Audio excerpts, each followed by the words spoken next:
Welcome back to the Cap Cave, everybody. After some technical difficulties, we got the three mighty members that are going to be joining us this evening. We got myself. My name is Josh Wallen. This is my channel. Thanks so much for joining us. We got my good friend AJ over at Third Floor Toys. What's up? AJ, how you doing this evening? All right. And we got my good buddy Mark, Maximum Spider from Twitter. Hey Mark, guys, how you doing? what's going on, buddy? Chilling. Chilling like a villain on penicillin. Nice. All right, so we have a very loose format this evening. We're just kind of hanging out, talking some toys. AJ and I, before we started the stream, was just kind of talking about what we've been seeing in stores.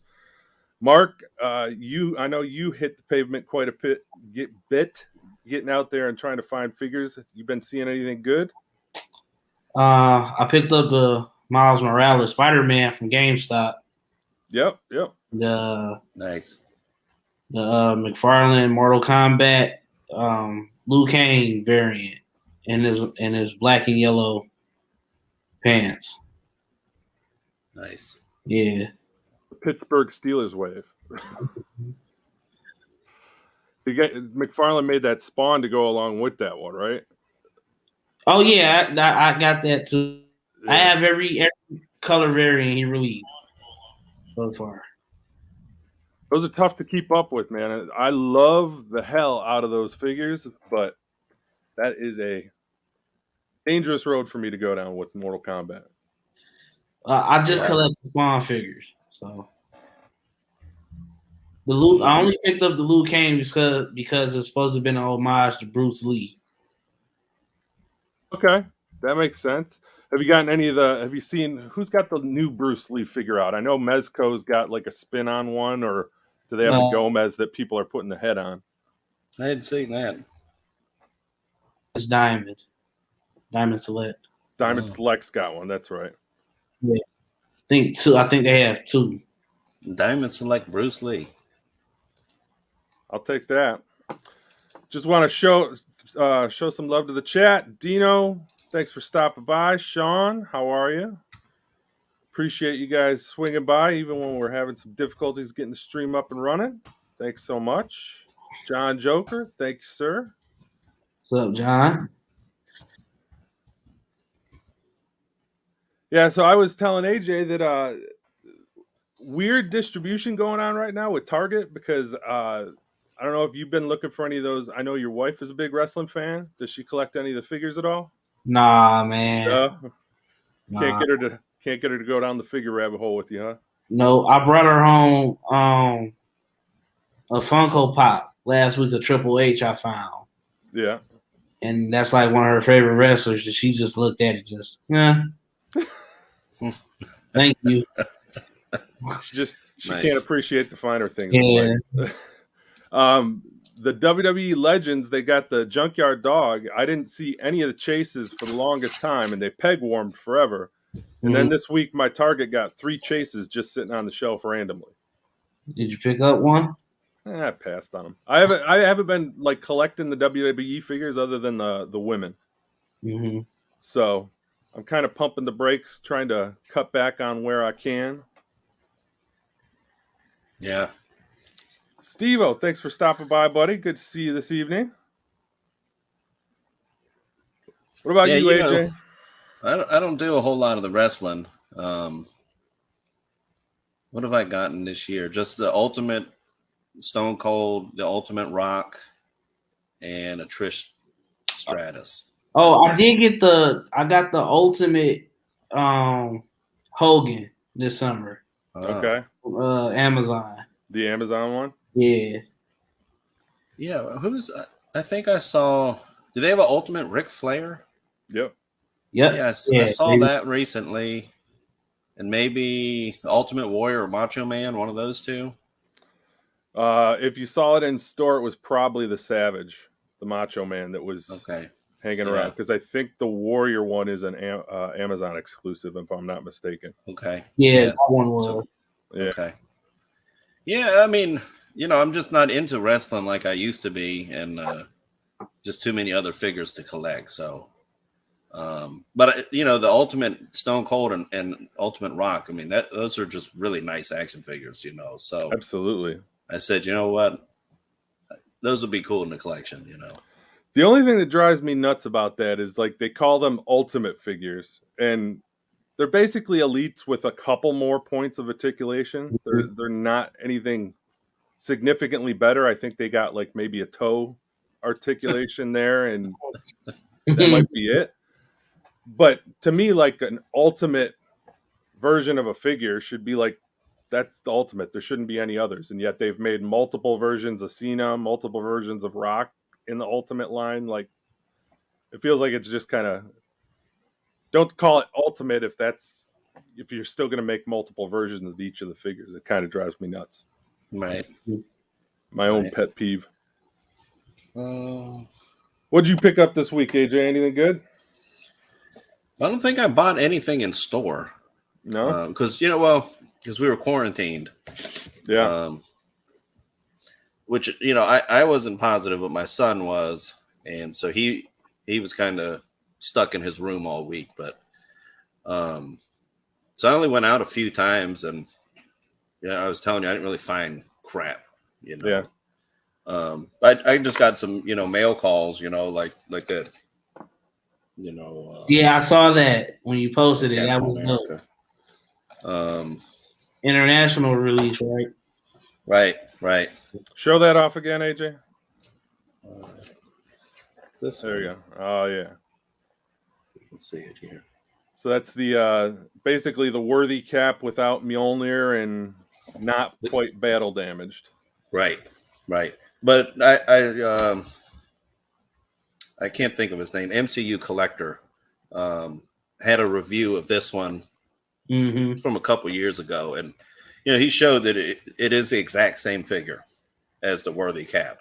Yeah, and a whole lot cheaper right now to get that one than it is the worthy cap. So I got my worthy cap off eBay for $20. Dang! Wow. There were 2 times where I had like 5 of those in my possession, and I was turning around and flipping them because everybody had them. Like they weren't difficult to get. Right. But yeah. Well, Mark, I just got back into Legends like this year. Yeah. So trying to track down some of them figures, it gets pricey, and worthy cap. I mean, anytime I find them, it's $50 to $70, and it's just not worth buying at that price to me. And Big Bad Toy Store got this international wave in again, and they were priced between $25 and $40 each. So yeah, I grabbed this cap, and I can give him a hammer, and I can dirty up his shield, But you saw that he's getting re-released. Really? Yeah, in a 2-pack with oh yeah, that's right. With Sam. Yeah, with Sam. Yep, and that's the same figure. Yep. I looked at the legs. The legs are repainted to be screen accurate. Right. But yeah, same body and everything, and the hand, open hand and whatnot. Mm-hmm. Because I have another cap that came in with Skullbuster, I think is his name, from Civil War, the beginning of Civil War when they fight. And that's basically the same figure, but he just has 2 fists. Yeah. But the body is the same. Yeah. And that one came with a unmasked head also. Yeah. Yeah, that unmasked head was actually decent. Yeah. It is really nice, actually. Yeah. And I picked that one up on eBay for like $12. Yeah. Earlier this week, I got a 3 3/4 Silver Surfer. Oh yeah. For when Galactus gets delivered. Right.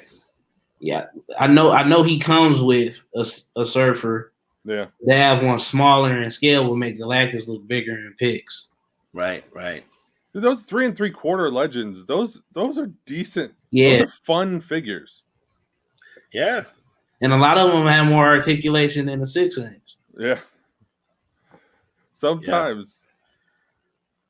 Yeah. All right, we got Steve-O saw the Roddy Piper. I hope that wasn't the John Nada Roddy Piper, the Walmart exclusive one today. I hope you didn't see that one and pass that up, because that is a fine figure that I'm looking to get my hands on. Is that the They Live figure? Yeah. I want that too. They haven't hit. I've seen the Cena Hollywood classics here around us, but I haven't seen. I don't think I've seen the Rock yet, and I definitely haven't seen the Piper. But if I see the Piper, I'll grab one for you too. All right. Dino, is the Ultimate Hogan out now? Yes, the Ultimate Hogan is shipping, as far as I know, from Amazon. I've seen people posting it online. You guys live in the same city? Yeah. Yeah. Mark and I have swapped figures from time to time. Oh, that's cool. Yeah. It's nice. Cool. We can cover a lot of ground that way. Oh, for sure. Yeah. For sure. I mean, it's like I was telling you, Josh, we have 12 Walmarts, 11 Targets. There's no way I can hit all those stores on the daily basis, So, yeah. But I have friends on South Side, I have friends, on the East Side, and I cover the North Side basically. And then the West Side, we have some friends out there too. So we can hit every store every day, basically. That's good. That's you got to be in networking. Yeah, man, networking for sure. Yeah. I'd rather get figures and put them in the hands of people that I know, as opposed to, having to go and talk to scalpers about getting them, because nobody wants that. And as far as my local group, we're all collectors. We all help each other first. You get your own figures, but then all your extras go to our local buddies. And then we all meet up. If I find something, I'll meet up with them this week. Invite vice versa. And then a group of us get together once a month and we go out to like Buffalo Wild Wings or something, or Hooters, talk toys, eat wings, drink beer, That's what I've been trying to get Mark and Dude to come out, but haven't had an opportunity to get everybody together yet. And plus Dude, obviously. Yeah. How far away is he? He's like Northville area, I believe, if I'm not mistaken. So he's probably from me, he's probably an hour and a half, if that, depending on how traffic is. That's like an hour from where I'm at. Yeah. We're like, and me and Josh are like, what, 30 minutes? If that, yeah. Gotcha. So it's not bad. We got an interstate running between us, so if we need to get to each other, it's pretty quick. So nice. Yeah. Good times. All right, so going back, John Joker, hoping that your son's doing well, AJ. Thank you. Yeah, he's good. So I didn't know he was under the weather, not feeling good. Well, he tested positive. Yeah, getting over the COVID. Yeah, that's right. But his symptoms were mild. I mean, he had a runny nose, for a few days, and I put like a 36-inch TV in his room, and he's been just chilling, watching cartoons, and during the week he had to do like Zoom, for school. Okay. So he just did his assignments, and then he's been, watching Pokemon and, Scooby-Doo and stuff like that. So, but he's good. He's good. And the rest of us stayed, negative too. So that's good. Yeah, absolutely. Yeah. Nobody wants to deal with that. Shout out to our buddy Dan Denny. Dan was supposed to be here this evening, but Dan got caught up in some of the outskirts of the storm. Everything's good where he's at, but he's dealing with some power outages as we speak. So hopefully he gets up and running here soon. Dino definitely agrees. Steve-O, you should not have passed up that Hollywood Piper if you saw it. Left Coast, thanks for stopping by this evening. Nice to see you. All right, so talk about some pickups for the week. I'll go ahead. There we go. Bodie Rook.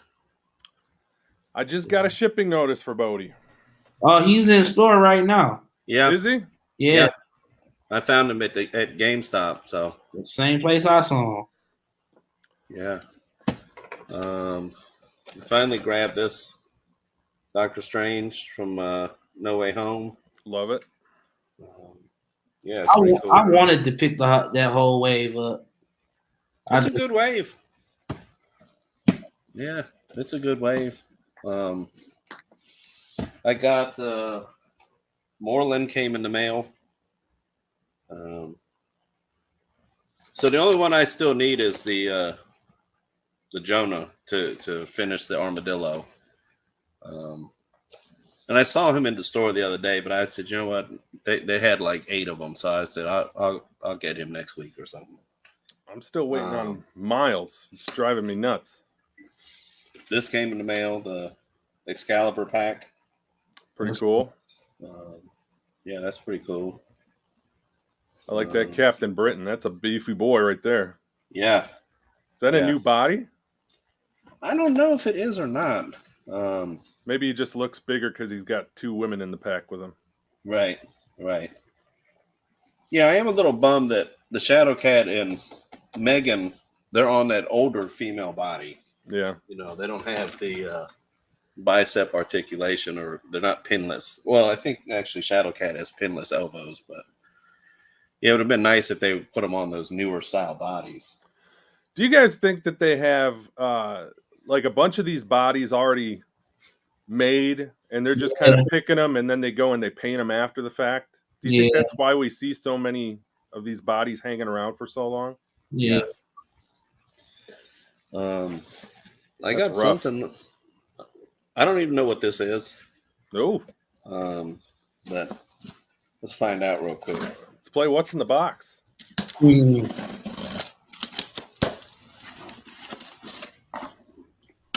I did get on the Droids card, C-3PO from Target came today as well. Nice. Oh, well, this is nothing fancy.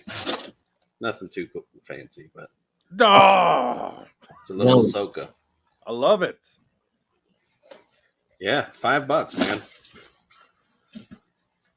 So here's the deal. I had her in my cart and I couldn't find enough stuff to get free shipping.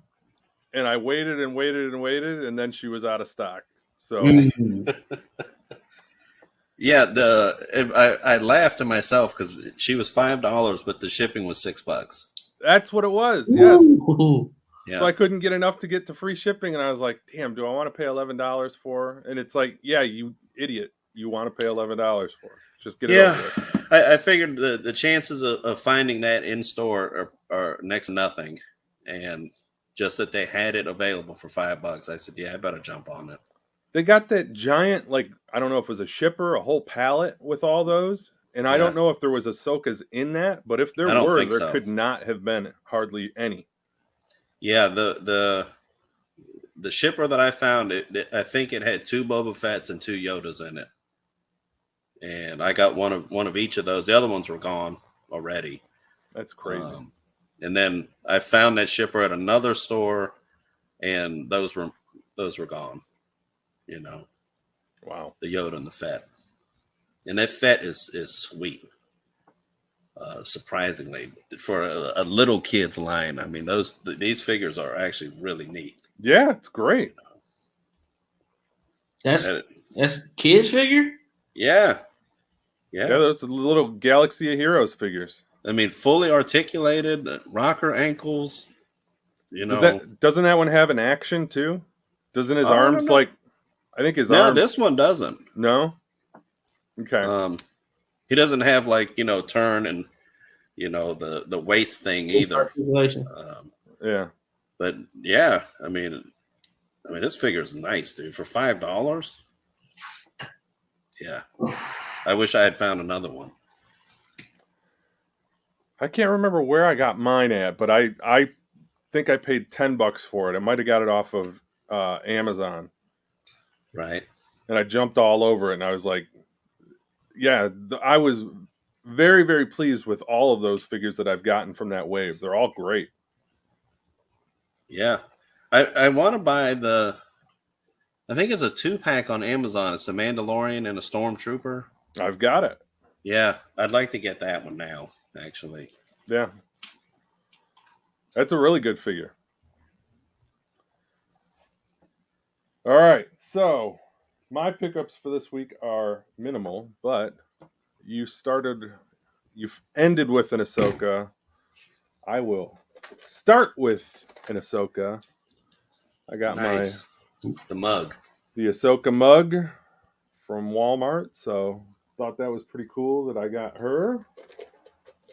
And then the only other thing that showed up this week was the Imperial crosshairs. Yeah. Nice. So, a couple decent figures. I did pre-order something, and I'm hoping that it shows up by next week. Are you guys into the Four Horsemen at all? The sculpting team? The Mythic Legions line? Yeah. I know who they are. Did you see the Krampus figure that they dropped last week? Yeah, I did. Yeah, that thing looks awesome. And I must have been online like right as they dropped it. And I ended up ordering that. So nice. I'm excited to get my hands on that whenever they ship that, which they said should be within the week. So yesterday I pre-ordered the Power Rangers Dino Megazord. Right. Transformer? No, Power Ranger. Power Rangers Dino Megazord. They're doing they're doing a line of just Megazords and 1/44th scale. So that's like 10, 11 inches. Right. It looked pretty sweet. They got the little Rangers inside the cockpits. It looked like. Yeah. I don't know nothing about Power Rangers. You know, I never watched the show. You know, back in the 90s. You know, and yeah, I know your basic colored ones, and I don't know nothing about it. You know, they do. Hasbro does make some nice figures, though. Yeah. They're pretty. I mean, they're pretty dope. They're pretty dope. Fun fact: Spider-Man. Oh, did he time out? You with us? Yeah, you there? Yeah. Okay. Spider-Man has the first Megazord. Leopardon. Yeah, he's the first Megazord. Because Power Rangers spun out of all that, right? Yeah. Dude, I hope for Spider-Verse 2. Didn't they say that they were bringing in Leopardon? I didn't hear that, but I seen the trailer and 2099 is in it. Yeah. So it's going to be pretty dope. I'm excited for that. That to me is the best superhero movie of all time. I don't care what anybody says. Love Spider-Verse. Really excited for that one. Yeah. Catching up with the chat here. Left Coast, I just want Bigfoot. I'm assuming you are talking about the Andre the Giant from the $6 Million Man Bigfoot. I have that pre-ordered. I'm excited to get that. I'm trying to find that for a buddy. Yeah. I think you could still order it on Walmart. So if he really wants it, he could probably get it that way if you aren't looking to hunt for it. Steve-O, yes, Detroit Rock City all the way. And collectors helping collectors. We love that. Oh, Piper in a kilt wearing a t-shirt with his own picture. Not sure I've seen that one yet. May have to track that down. Yep, absolutely love that Fett. Fabulous Disaster, good evening. Thank you for stopping by. Yeah, Steve-O, those Mythic Legions, I'm kind of scared to get the Krampus because I have a feeling that once I get my hands on one of those Mythic Legion figures, I'm going to start going all in on what they got going on. And they have a new line. they're releasing the cosmic. Yep. Seasons. Did you see the ones that they've got up there currently? I forget what it's called here. I was looking at it earlier. Let me share my screen. Don't they sell those at Target? No. What am I thinking of? Something. Oh, you're thinking about League of Legends. Yeah, yes. That's it. Yeah, that's it. Yeah. I can picture it. It's always right next to the Halo figures at my Targets, and I just was thinking L something, Legends, Legions. So that's what it is. You see my screen? No. Let me come back. I can see you. I see you. There we go. Oh. Okay. So this is the one that they've got going currently. Okay. Yeah. I know what this is. Yeah. Yeah. So this is Poxus. And they're pricier figures, but they're so badass. Like they've got this set. You can buy everything all together. You can get the entire wave, which I really like that they do something like this. $480 is a lot, yes, but I mean those figures are fantastic. Yeah, I like that blue wizard. Right? Look at this guy though. Yeah.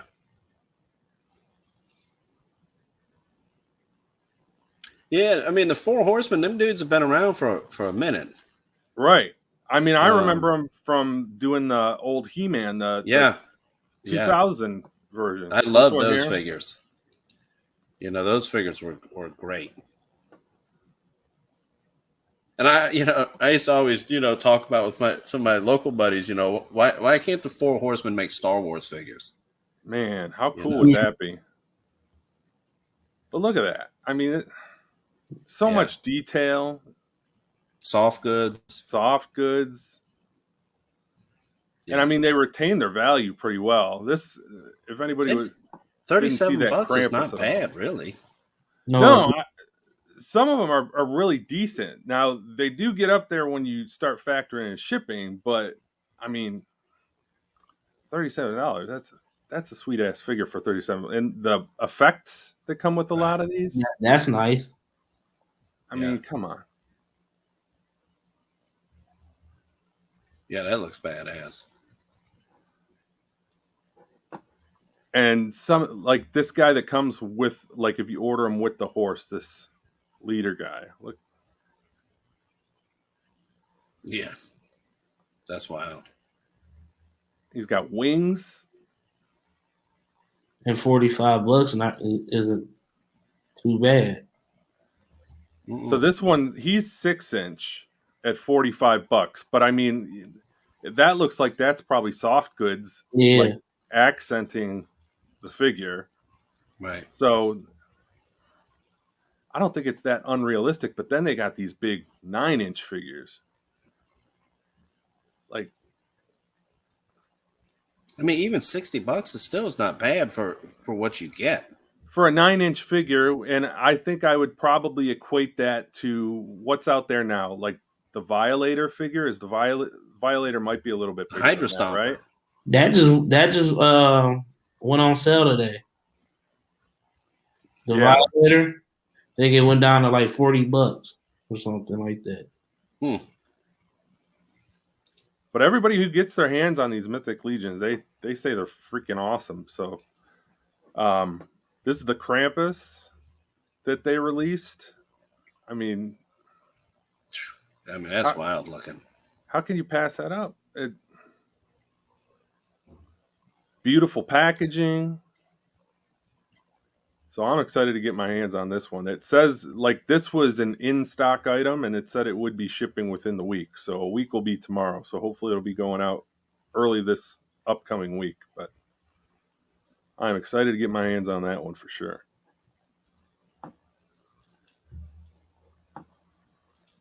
All right. Anybody got anything they want to open up? Does anybody know when the Mezco 89 Batman will be released?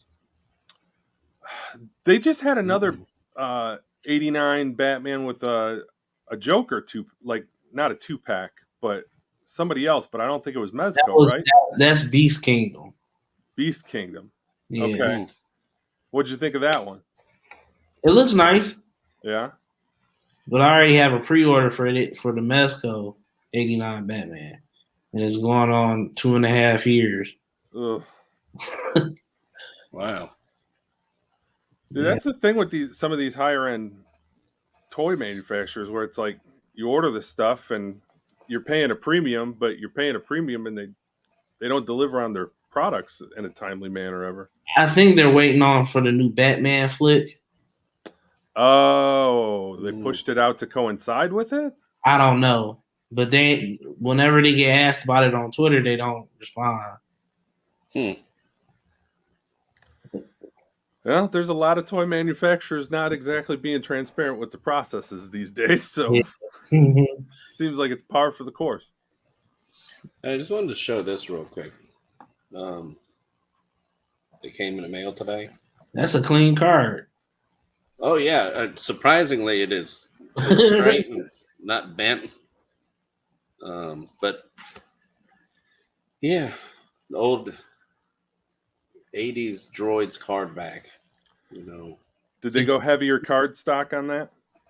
It not really. It's maybe slightly more than the normal vintage collection line, but not like those carbonized ones that are like, a 1/4 inch thick. I wonder why the hell they didn't do that with that. I don't know. I'm just surprised that because the box is actually bent up on both sides, but they shipped it in a big enough box and with some airbags that I mean, it's as close to mint as you could get something shipped, on a flimsy card bag. Well, it's good that it got to you in decent shape. How'd the nipples working out on his chest piece? What's up with that? I don't know. You see them things? Not too bad. These things are monsters. Did you get 2? No, I only got 1 actually.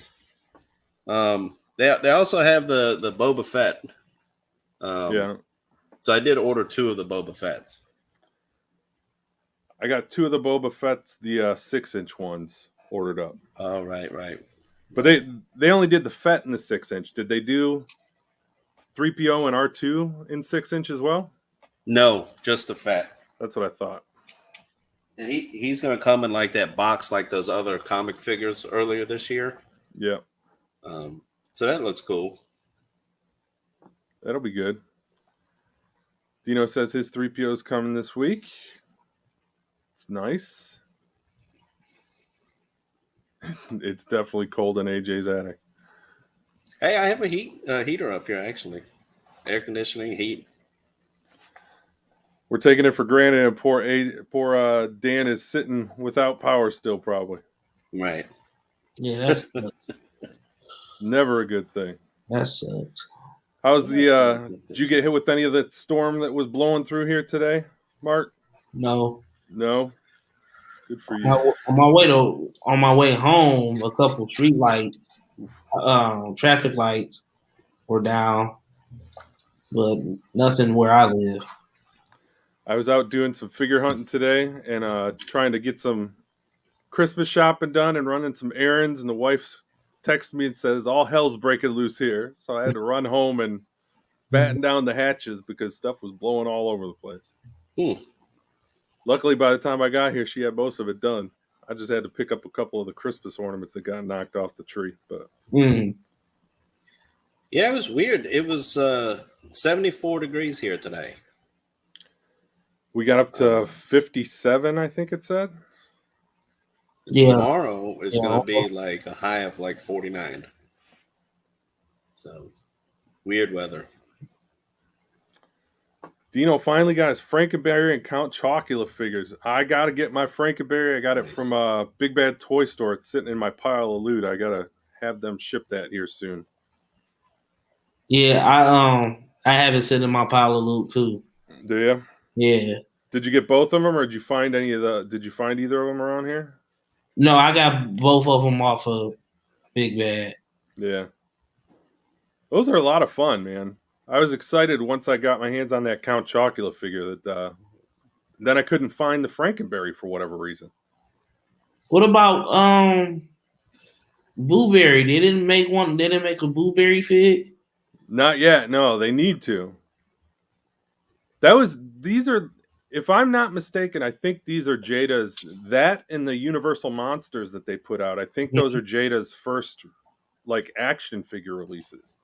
Mm-hmm. And they did really, really well. Like the Count Chocula was fabulous. The Creature from the Black Lagoon that I got was fabulous. I was not a fan of the Frankenstein or the Dracula, the face sculpts on them. But they're promising, and they put out that sweet looking deluxe Frankenstein figure with the lab table and all that. I don't know if you guys saw that got released not too long ago. I've seen pictures. Yeah. I wouldn't mind picking that up. I never saw the Bride of Frankenstein, but I heard that she was a really good figure too. Yeah, it's weird that Jada, however you say it, got into action figures because they were a die-cast car company for the longest time. Yeah. And I have a bunch of their cars. Yeah. But that's cool though.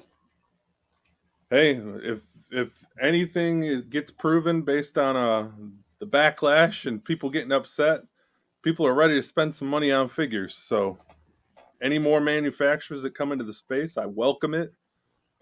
Gives us more options from a collecting standpoint. And if they're putting out quality product and they listen to the fans, then maybe some of these people who have hit cruise control for a little while will start to take notice and have to step their own game up. Otherwise, there's going to be more competition in the market. I'm thinking about pre-ordering NECA's RoboCop. Ooh. So here's where I'm at with NECA in like pre-orders. I don't think I need to because it feels like I can get whatever I want. Like to NECA's credit, if between Target and Walmart, I feel like I see everything that NECA releases. Right. Have you seen their new RoboCop? I've seen it, but it's not in stores yet, right? Nope. Yeah. Nope. They got the two versions because I think does one come with a chair or the table or something? Yeah, the chair table. Yeah. With all the computers. Yeah. Hooked up to it. One comes with that. Then they're making another one that is battle damaged. Nice. I just want that Ed 209. I gotta have it. Cool, man. That Ed 209 will be badass. You know what they should do? They should make the NECA should put out the figure, the RoboCop figure, and then they should do the statue that they're putting up in Detroit. Oh, RoboCop. Yeah.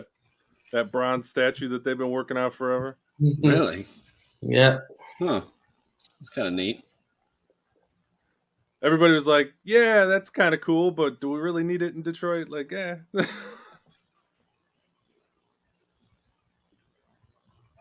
Man, I keep looking at those Mythic Legions figures, man. That stuff is wild. I'm just saying, like, with stuff like that out there, like, people want to get upset and boycott Hasbro. Like, there's plenty of places that you can buy some really, really cool stuff out there.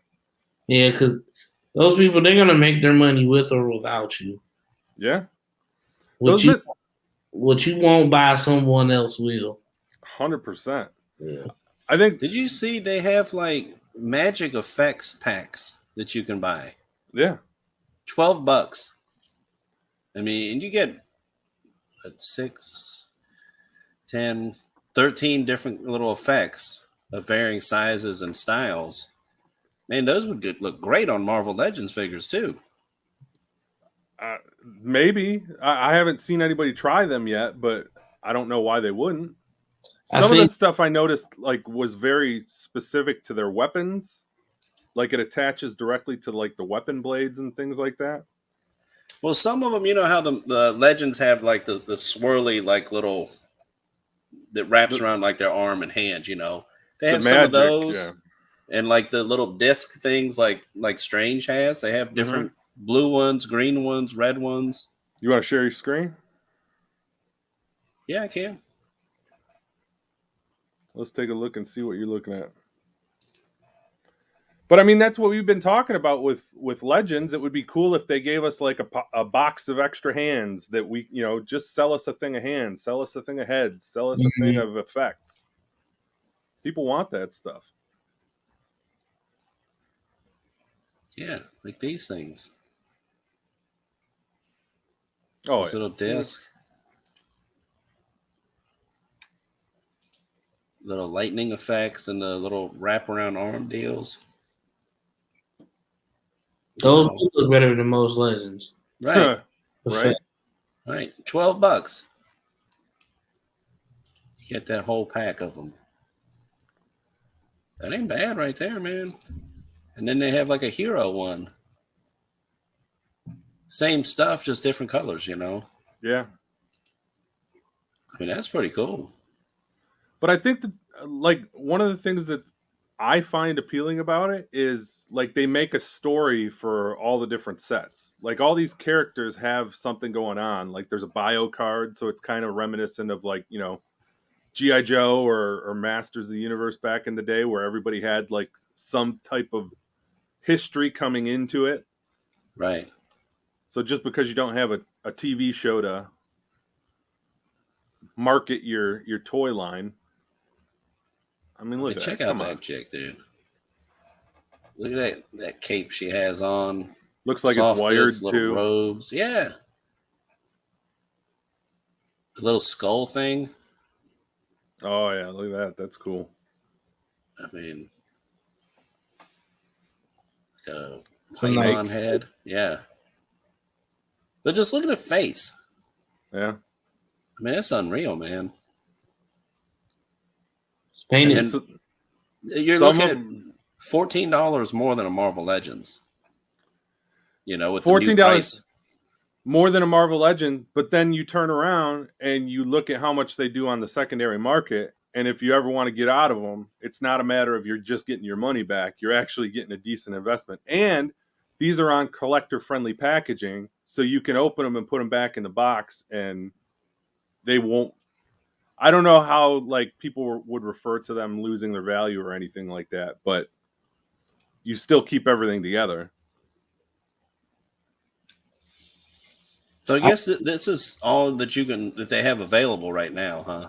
So they do them in waves, and it's all pre-order. So these will stay open, and then, like Mark said, there's the cosmic ones that are coming after this, if I'm not mistaken. Yeah. And the cosmic ones, like they've told like a whole story about it. It's like this prison planet, and there's like different levels in this prison and whatnot. Huh. If you ever want to check it out, there's a video Nerdzoic did where he talks. I like this channel. Yeah, Nerdzoic's pretty good. I haven't ordered any stuff from his toy store yet. I'm looking for an opportunity to do so, but he did a whole video talking about the cosmic ones, and he goes through and he introduces you to all the characters and gives you a rundown of everybody, and that really started like putting the bug in my ear about these mythic legends. Right. But it's badass. I mean, you go all in, $480 gives you everything.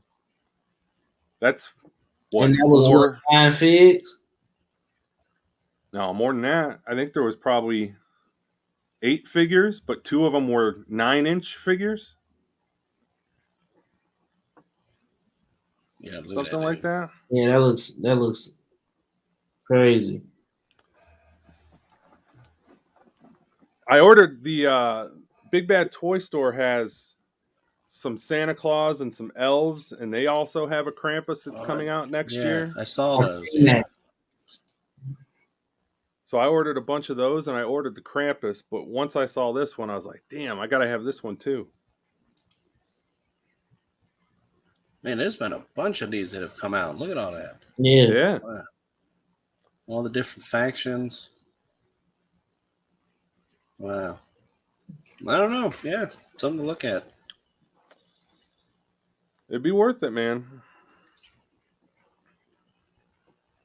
I was looking at eBay earlier, and eBay, like a they don't just hold their value. A lot of them go up. The ones that I like were the Masters of the Universe ones that they did, where it's like wink, wink. It's not really Masters of the Universe. Mm-hmm. But those look pretty cool. They got like a whole like a battle cat and a panther looking giant like cat people. Huh.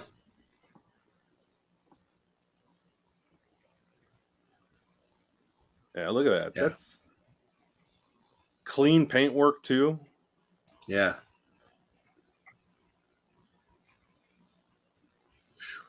Yeah. That hair sculpt was nice. Mm-hmm. Look at that one. She looks Oh yeah. She's like a Norse warrior almost. Yeah. Oh. She's like a Valkyrie. Yeah. I'd say, man, you give her a hammer, man, she'd be like Jane Foster. Yeah. Hell yeah. Yeah, man. Man, it even has like fur on it. Yeah. Yeah, those are some cool stuff, man. Wow. I better stop looking at this stuff.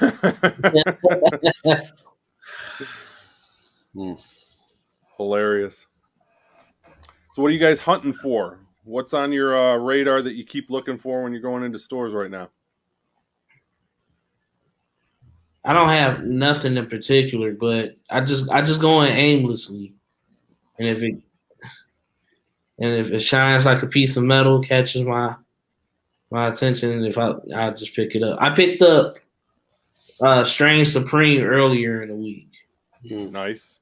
Yeah, I got tired of looking at it whenever I walked into a store, so that's a good figure. Yeah. I just had too many Doctor Stranges. That's all. But I also pre-ordered the comic version from Walmart. Yeah, that one's sweet. That one I don't have. Right, that one is sweet. Version.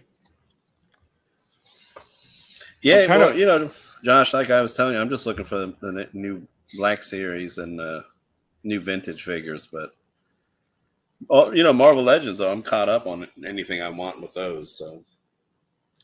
I'm a little bummed at the Boba Fett wave that they've only got. It's essentially just one and done. They didn't do multiple figures per case. Like I wish they would have packed the pegs with that line the same way that they did these Legends. Right. Did either one of you put in for the Rancor? No. Nope. Were you trying to get it, Mark? No. Yeah. No, I was not backing that one from the get-go. No, I just didn't have any really that much interest in it at that kind of price point. Now, I was a wee pup when that movie released. So, can anybody tell me what's the significance of the Rancor?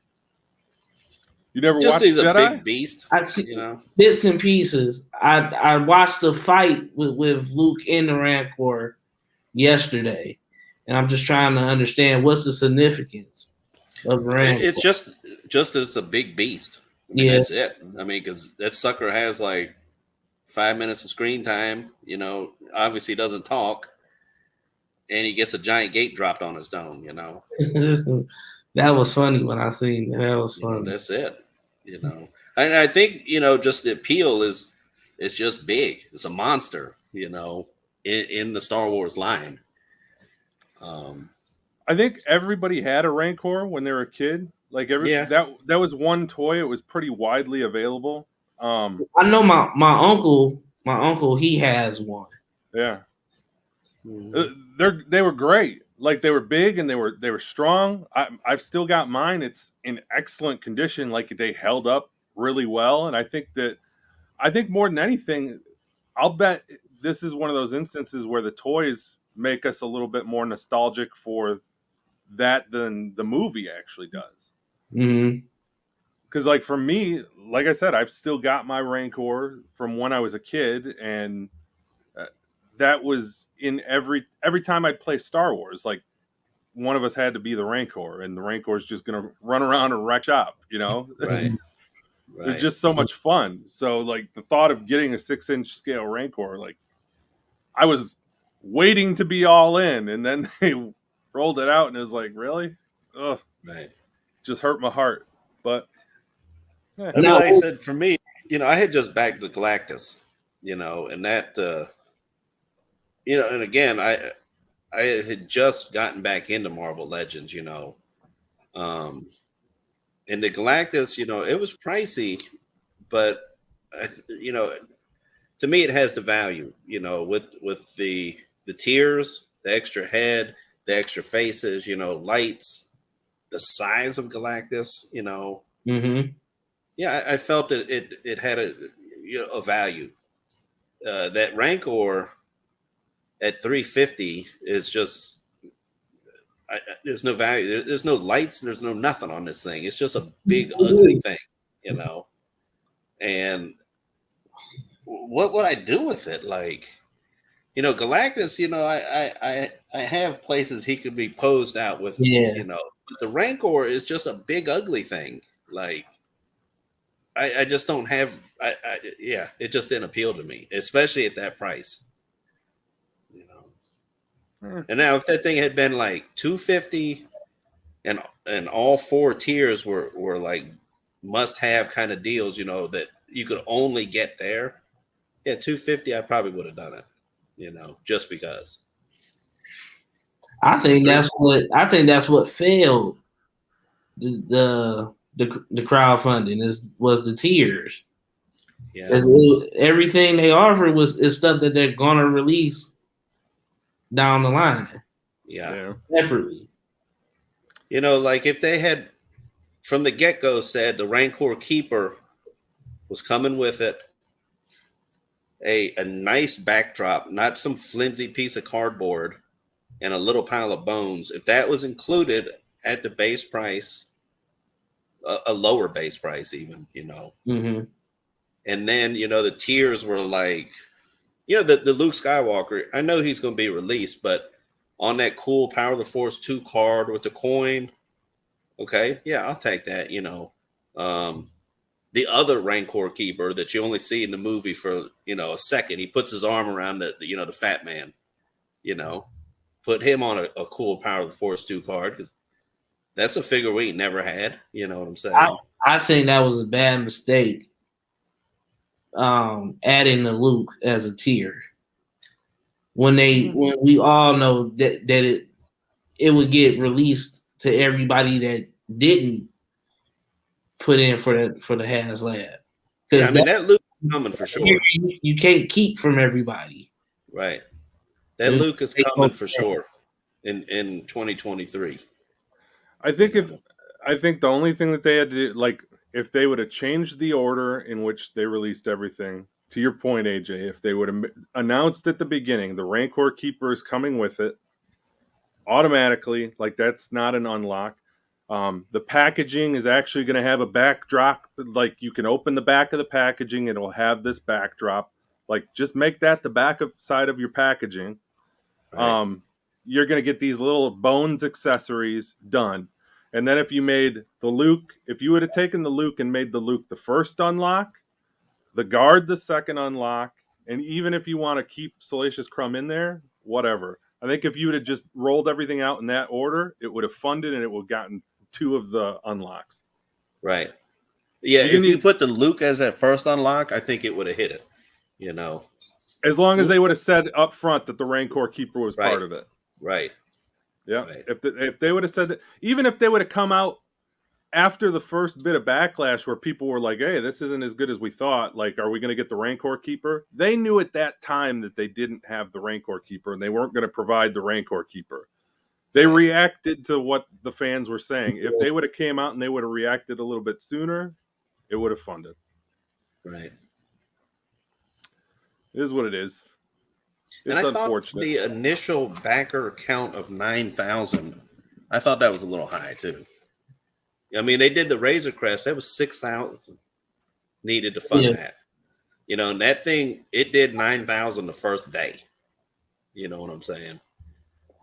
Yeah, why do you need 9,000 backers to make a monster? Right. Right. You know, and the Razor Crest, if you guys hadn't seen it, I mean, that thing, I mean, you can take the entire ship apart, you know, it comes with, automatically, it comes with the Mandalorian with a soft goods cape to fit right in it, you know. His whole weapons locker, I mean, you know, that has the value, you know, built in right from the get-go. And then the tiers, other than a flight stand, all the tiers were good, you know. Yeah. I don't know. That's the way you do unlocks to me. Like, you can look at it and you can say, oh, well, all that stuff should have come with it. But to me, that's the way that Kickstarter model is supposed to work. Yes, like for what was it? It was 350, right? Yeah. Okay. So yes, for 350 you're just getting the ship. But if we get enough people, then we can unlock the rest of these things that can go with the ship, and that makes sense to me. But now they started to try to get cute with it, and like it doesn't feel like the unlocks are necessarily relevant to what they're trying to sell.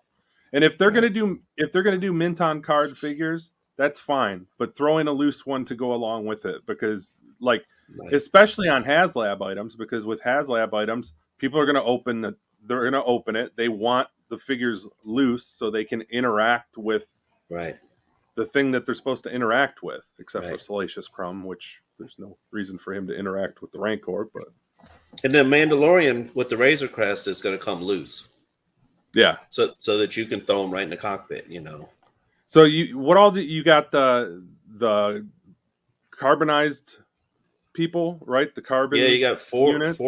carbonized blocks, and they have little hangers inside the ship so they can hang in there. Yeah. A Jawa Elder on a Okay. card, you know, special card. A Grogu, you know, with a chrome little pod, Yeah. you know, floaty pod. An escape pod, which was kind of dumb, and then a flight stand also. So it had 5 tiers on it, you know. But yeah, I mean, even just the base ship itself with that exclusive Mandalorian and all the stuff that comes with just the ship, it was worth it, you know. Yeah. The thing that I didn't really want it until somebody made the suggestion of taking the Mandalorian retro figures and putting it with that instead of the vintage collection figures, and I was like, oh, now you're kind of hitting me in the feels, because then that makes me feel like I'm a little kid back in the 80s playing with my big Star Wars toys, except, you know, they're 5 points of articulation and super simple. But Right. I just grabbed a screaming deal off of somebody that I know on Twitter, so I got some retro Mandalorian figures coming to me here shortly, so I'm excited Nice. about that. I'm hoping that doesn't tempt me to try to track down an extra Razor Crest if somebody's looking to move one. But Ooh. Yeah. See, I did open the retro Mando. And that is See? that is very cool. He's got the vinyl cape and stuff, you know, like old school. I'll be excited to see that next to the that droids Boba Fett that comes Right. out. Yeah. That'll be pretty cool. Yeah, it's pretty cool. Catching up with chat. So Steve-O's saying that if we check the Mythic Legion's website each Friday, they'll offer unavailable figures for sale. Good to know. Maybe not so good to know for my wallet, but good to know nonetheless. The Rancor scene is basically the moment in the film when the knight slays the dragon, and $350 was too much. Well, 100%, yeah. Do you guys know if the figures for the Sky Striker will be loose or carded? I was under the impression that they were, if not carded, that they were at least going to have the battle files with them, because I think that they made battle files for some, if not all. Yeah, it looked like in the pictures, it didn't show the figures on the card, but it showed the cards with the figures. Yes. So I'm thinking that they're loose with the card back with them. I'm good with that. I mean, let's be honest, any of these HasLab, if you can't do collector friendly packaging, then you should at least be giving a mint on card version and a loose version for people to not have to choose. I think that the tiers, it made it through the Scarlet and maybe the Ripcord for the Sky Striker. Did it get the Ripcord also? I think so. The last one I saw was the Scarlet, so which is actually a pretty cool figure. Mm-hmm. You know, I don't know if they've ever made Scarlet in that flight suit like that. I don't think so. No. So that's pretty cool. I thought that whole offering was great, and like the marketing, much better marketing on that. The only one that I would maybe say did a better job of that was the Ghostbusters team with theirs. Like, because that Ecton, that Ecto pack or the Proton pack is flipping phenomenal. It looks nice. But yeah, John and Steve said it did get through Ripcord. What's that? The wand for the Proton pack? Yeah. You have to get that separately, don't you? Yes, I think so. You do, but it looks awesome. Both of them are awesome. Dino was on last week, and Dino showed us the Neutrino wand. I'm kind of kicking myself because I have a feeling I saw that a couple times at GameStop, and I probably could have grabbed it like with one of their 20% off when they do the collectibles and all that. Mm-hmm. Right. So that would have been the time to grab it. Not sure if anybody's still out there seeing them, but that would be a good investment if you want to grab it now, because when that Proton pack drops, there's going to be a lot of people trying to hunt down that Neutrino wand. So right. There aren't many points in time where you can take advantage of something and buy low and sell high. This is one that you can buy low. If you've got a place to stash it for a little bit, just sit on it and you're going to make some decent money down the road. Right. The movie, I think, helped out the Proton pack. Maybe a little bit. I don't know how much, but it definitely didn't hurt. That's for sure. The thing that sold it for me, John, I don't know if you watched, but Adam Savage did a whole tour of the Proton pack. And Adam Savage from Mythbusters. He's pretty big. He's got his own YouTube channel called Tested. He went through and poured over. A guy from Hasbro brought the actual prototype to him and let him go through the entire thing, break it down, flip all the switches, play with it, put it on his back. And just seeing the pure joy of somebody who makes screen accurate props and him singing the praises of that Proton pack, I was like almost convinced. It's a lot of money. And I'm a Ghostbusters fan. I don't think I'm that Ghostbusters fan yet, though. But what is it? 400 the pack? Yeah. I'll bet I'm gonna regret it. So it's 400 for the pack, and then there was the green slime effects. You had to be a premium member in order to get those. For slime? Yeah. Okay. Yeah. They put it like you just hang it. It looks like the gel clings that you stick on windows for the holidays. It looked like that you just stuck on the back of the pack. They gave you that, but you have to be a Pulse Premium member in order to get it. So I thought that was kind of lame that they did that, but that's a lot of money, especially if you need to get the wand. And how can you have a pack and not have the wand? So you're up to $500 after you have both the pack and the wand. Yeah, I wonder. Our good buddy Sean, he was a little concerned that the failure of the Rancor would lead to the demise of the Black Series as a whole. And I was trying to tell him, the HasLab, it's just one of those like dream funding deals, and if that doesn't work, that's not going to affect the line, don't even worry about that. Yeah. You just won't get a Rancor. Exactly. Exactly. So John clarifying, he's saying that they did a really good job with the marketing and timing it to come out with the movie. I don't disagree. I thought that was 100% excellent. Not only that, but the marketing team did like a little fan video where they were like not making fun of it, but paying homage to the original commercial in the movie. Like, call us, like when they're giving the telemarketer commercial for the Ghostbusters. So all the cool kids with insomnia. Welcome, Vern. Nice to see you this evening, sir. Absolutely. Got 2 out of 3.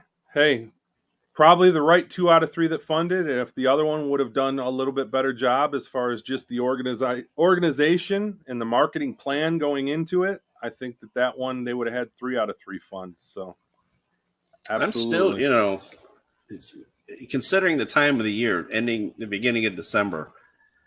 2 out of 3 is pretty good. And I heard, I think Vern was saying earlier, if they'd have just given it another 10, 20 minutes, it would have funded.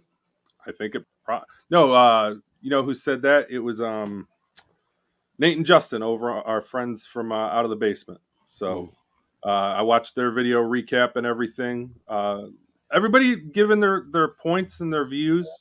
I'm all on board with a lot of things that everybody's saying. I'm not a fan of some of the discourse that's been going around. Like, that kind of sucks that, people have kind of gone to tearing people down. Like, that kind of sucks. Yeah. But hey, people are passionate about their toys, man. I've been there too. I got pretty heated about Galactus, so I can understand when we feel that we need to get something and we want it. You passed on them, didn't you? No, I went back in because they gave me what I wanted. To their credit, I said what I wanted and they gave me what I wanted. It wasn't exactly what I wanted, but I felt that there was value there. So right. I can't sit there and say I'm not gonna, I can't sit there as a person who's saying these are the things that I want you to do for me, and then they do them, and then I wouldn't have felt right not going back in. So I had to do it. I mean, it's like I said before, people that wanted the Rancor, I wanted it to get made for those people. I just didn't want it myself. Yeah, 100%. That was it. Yeah, I mean, it sucks because, like, hey, I'm the guy that actually wanted the Cookie Monster when they first did the Cookie Monster HasLab. I was in. I was ready to get me a cookie. I didn't need any unlocks. Like, just give me that Cookie Monster. I saw the value. It was nostalgic for me. It hit all the right buttons, and I was ready to pony up some buku bucks for me to get a Cookie Monster. What did it have tiers? No, I don't think it. I think if it had any tiers, it was just like they were gonna add some articulation or something like that. I don't even know. Right. That goes to show you how, like, it didn't matter. Like, they told me what the price was. Here's my money. Take it. I couldn't. We have a giant, like, I guess he's like a pillow Cookie Monster that's bigger than my smallest child. Yeah. I mean, his Cookie Monster is definitely like 3.5 feet. He's not furry. It's kind of like that silky material. And that thing, he makes his rounds around the house. From bedroom to bedroom to living room to basement. He's great. I just, as soon as I saw him, like, I pictured him just hanging out in every room of my house. Just like, right. People come over and Cookie Monster just chilling on the couch, I wondered, how cuddly that thing would have been. Well, it had a wire frame. It did have a wire frame. Yeah. Okay. Yeah. Let's be honest. Who cares if he's cuddly as long as he can put down some cookies? Like, do we have something inside where he could start eating some cookies? Right. How much did that fail by? I don't think it got even close. Wow. No? I don't think it did. Huh. I think, if I'm not mistaken, I thought that was the first one. If it wasn't that, then it was Unicron. I think so. Yeah, it was the first HasLab. Okay, so Cookie Monster was the first, and then Unicron was like almost immediately after that because it was like I don't think they allowed Cookie Monster to fail before Unicron got announced. And then Unicron got extended, and even I think to make it, Possible. you know. But I remember when Unicron was going, I remember the big production videos, like they had the guys like actually going in and transforming them, and they were doing the big time lapse videos of that. That was awesome. There was Yeah. excitement around it, and now it's just like, eh. Remember the scene from the movie?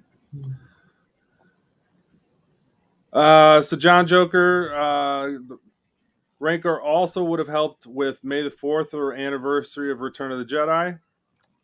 I still think you're going to see that Rancor again. I don't care what anybody says. I don't think that they put in that much work, and they're not going to revisit that to some extent, whether it be exclusive to Hasbro Pulse. Hey, that's where they can get premium members. Premium members have access to order the Rancor. You want to get yourselves a big subscription push.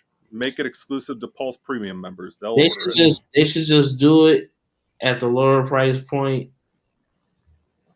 AJ said what $250 and Yeah. no tiers. Split the difference with me. Give me 300 and give me the Rancor Keeper and the backdrop and the bones. Done. And that's it. Mm. I think it'll come back. Mm-hmm. I think so too. Yeah.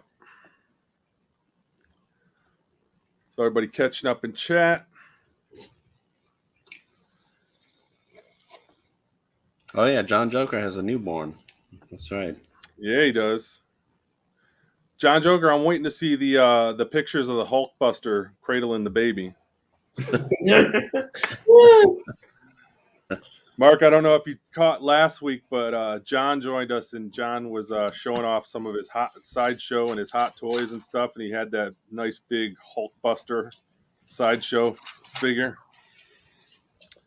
It's a beast. You know, like we were talking about it before, Josh. You know,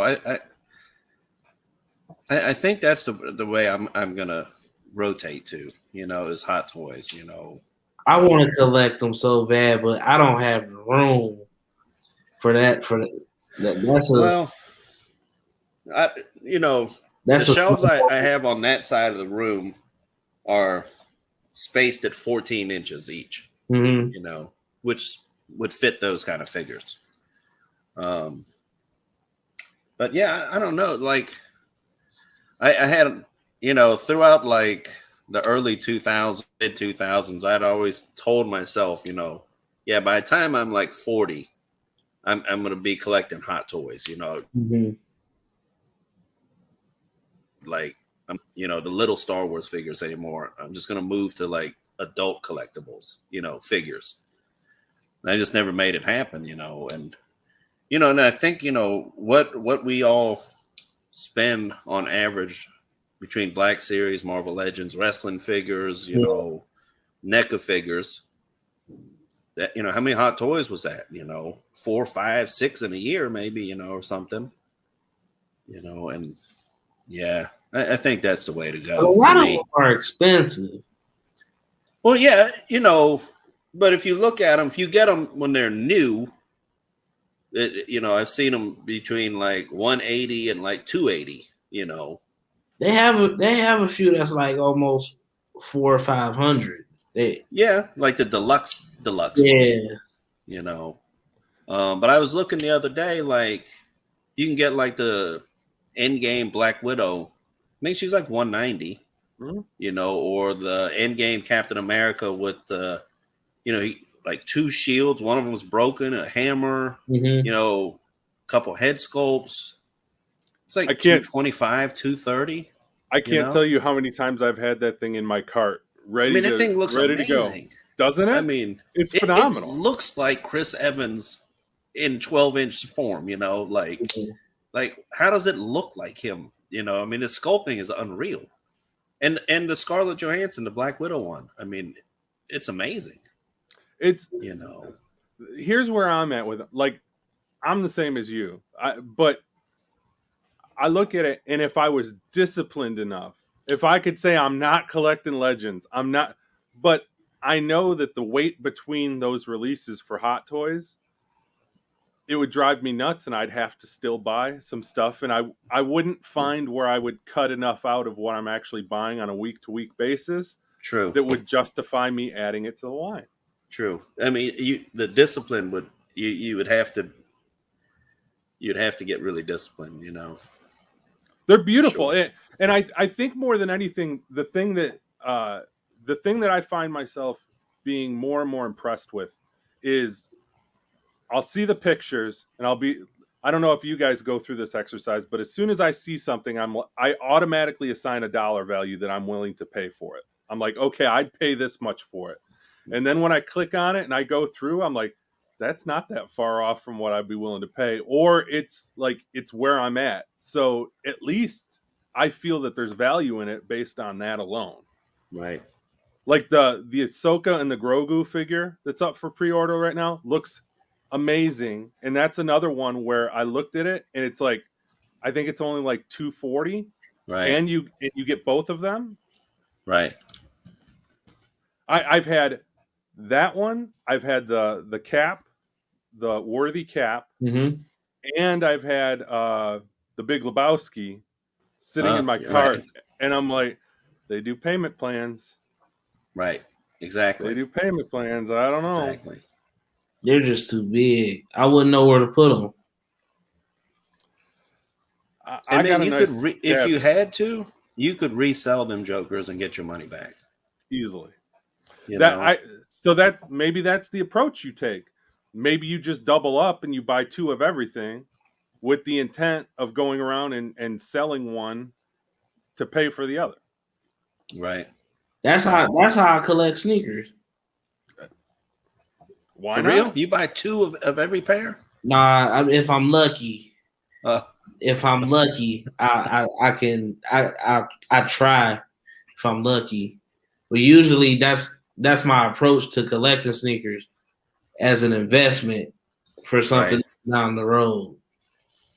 See, man, I had mentioned in the chat to you, you know, that I was a sneakerhead too, but it's just so hard for me to get like Jordan retros, you know? Yeah. Like, you know, I enter like the raffles at, you know, Foot Locker and DTLR and Hibbett and, you know, on the, you know, the sneakers app. And, you know, I think one time I did win a raffle to get a pair of the Concord 11s, you know, a few years back. Yeah. But that's it. That's the only time I've ever won one of them raffles. And I stood outside Foot Lockers or whatever store for hours before they opened trying to get pairs. And then I get up in there and they'd be like, yeah, we ain't got no 10s, man. Sorry. We wear the same size. I'm trying to get pairs. Yeah, I mean, I just had too much trouble trying to get them, man. Man, it's a crazy world, man. Crazy. The sneakers is just as treacherous as like collecting figs or trying to get the new game console because it's scalpers in every which way you turn. Yeah. Hey, what up, dude? Sleeping Beauty. There he is. So guilty, dude. All right, so good. I went upstairs after 3 Men Monkey Lizard, and dude. By the way, what up, Maximum Spider? I'm so sorry I'm late, man. I'm so looking forward to hanging out with you, man. I'm so sorry.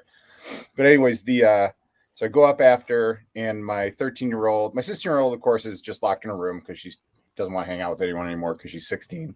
So the 13-year-old's like, "Do you want to watch Simpsons with me?" I'm like, "Heck yeah, it sounds great." Next thing I know, it's about 9:50, and my wife is shaking me. She's like, "You're gonna be mad if you don't get up right now." She's like, "You gotta get up." I'm like, "Yeah, I'm up." And then next thing I know, I'm like, "Oh, I'm gonna be mad if I didn't get up right then." So sorry, guys. It's all good. Thanks for joining me. The combination of Vicodin and Scalaxin just it knocks you out, man. But my back it's like amazing in a week. Nice. The difference. So we're on the map. Nice. Have you So been anyways, able I'm to so do sorry, any guys. yoga or anything to limber yourself up? So I was going to go to yoga this morning, and yesterday my back was feeling good, and I think I got a false sense of security. And I reached down. One of the things, because I'm trying to get back on a diet, so you could buy frozen fruit at Kroger. So we get like frozen cherries and frozen mango, and you let it defrost halfway, and it kind of has a sherbet. You could trick yourself into thinking you're eating sherbet. So anyways, I went down to get some of that frozen shit, and as soon as I popped down, it like my back spasmed and it shot right up and it seized up again. And I was like, "You mother!" So no yoga this morning, but I did like old man home yoga, like very stretchy alignment, and it helps. Like every day, I've been doing old man yoga. So Nice. Isn't it the worst thing about throwing your back out is it feels like it's always the dumbest stuff. Like I could probably throw like 500 pounds over my Dude, shoulder and run 100%. it up and down the stairs and I wouldn't have a problem, but I can like 100 sneeze and gone. You know how I heard it? I heard it. I drove to Pittsburgh for work. You guys know I travel like every week, either flying or driving. So I drove to Pittsburgh, and it took longer because the Ohio Turnpike is magical for like 12 miles of cones and 10 feet of construction. You know, so you slow down to 50 on it. So it ended up taking 5.5 hours. So I get to Pittsburgh, I just stand up, and as soon as I stood up, it was like my back went "F you, dude," and it just like totally seized up. And it got so bad, it took 15 minutes to stand up straight out of the car. Like it was spasming and super weird, man. But you know, it's my fault. I'm up 40 pounds pre-COVID, and I haven't been doing yoga. So my body just said, you know, my daughter's asked like, "Wow, how could this happen?" I'm like, it's just cause and reaction. You know, weight plus no exercise equals fat dad with a blown out back. You know, it's just math. Right? Gotta love Right. it. All right, let's catch up on chat. Yeah. Anyway, real quick. sorry guys. By the way, if I'm a little out of it, I apologize. It's all good. We're happy to Good have to see you you, here. dudes. Oh, hey, I heard you guys talking sneakers. My daughters are crazy sneakerheads too, like me. Like it's hysterical. But I one of the shoes came in that I got from Nike for my older one. I'll show you guys. With your 18 boxes that showed up while you were gone. So John's talking about the hot toys. He says that they never go down in value, and Sideshow gives you good rewards. That's another thing. John mentioned that they've got a good rewards program. I'm pretty sure I've ordered some things from Sideshow, and I know that they've got a rewards program, but I don't know enough about it, or I don't order enough to make it worth my while. So maybe that's another thing to take a look at. Dude, you got These are Steve-O and John Joker. Wow. So these are for my hey, what's up, dudes? These are for my daughters are asleep, but this is for my 16-year-old. She wanted one of these. But dude, it's crazy.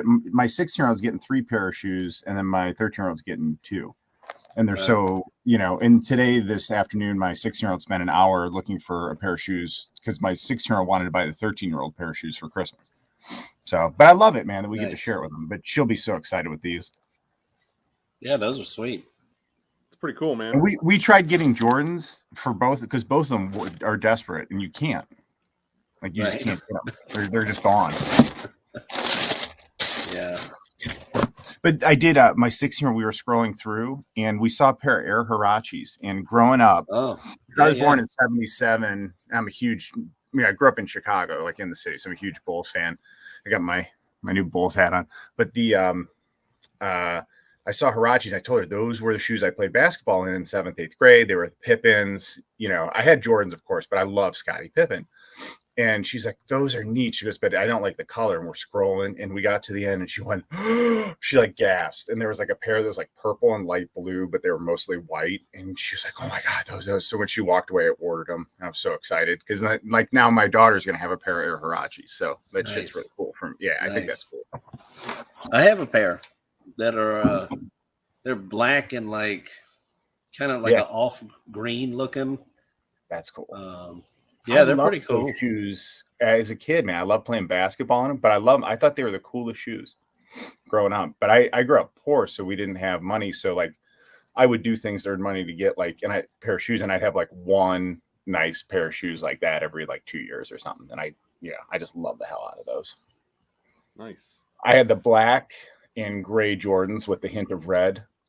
like that first like really really cool pair that they had when they were like in the 90s. I think it was like the first or second year they won the title. It had like the diamond shape in the back where that like gray thing came out. I remember loving the hell out of those two. That was the Air Jordan 6 or the 7. Yeah, Yeah, 6 or I can't. 7s. That's what I I was can't thinking. remember the numbers. Yeah, I can look them up. I remember when I was a kid, right when Jordan was hitting and he signed his deal with Nike and all that. Do you guys remember they put out like Nike had a magazine, like Flight magazine, that they would send out where Yes, yes. It was just basically like nice big posters of like Jordan and like just basically it was kind of catalog for the upcoming sneakers. That thing was freaking amazing. I wish I still had those.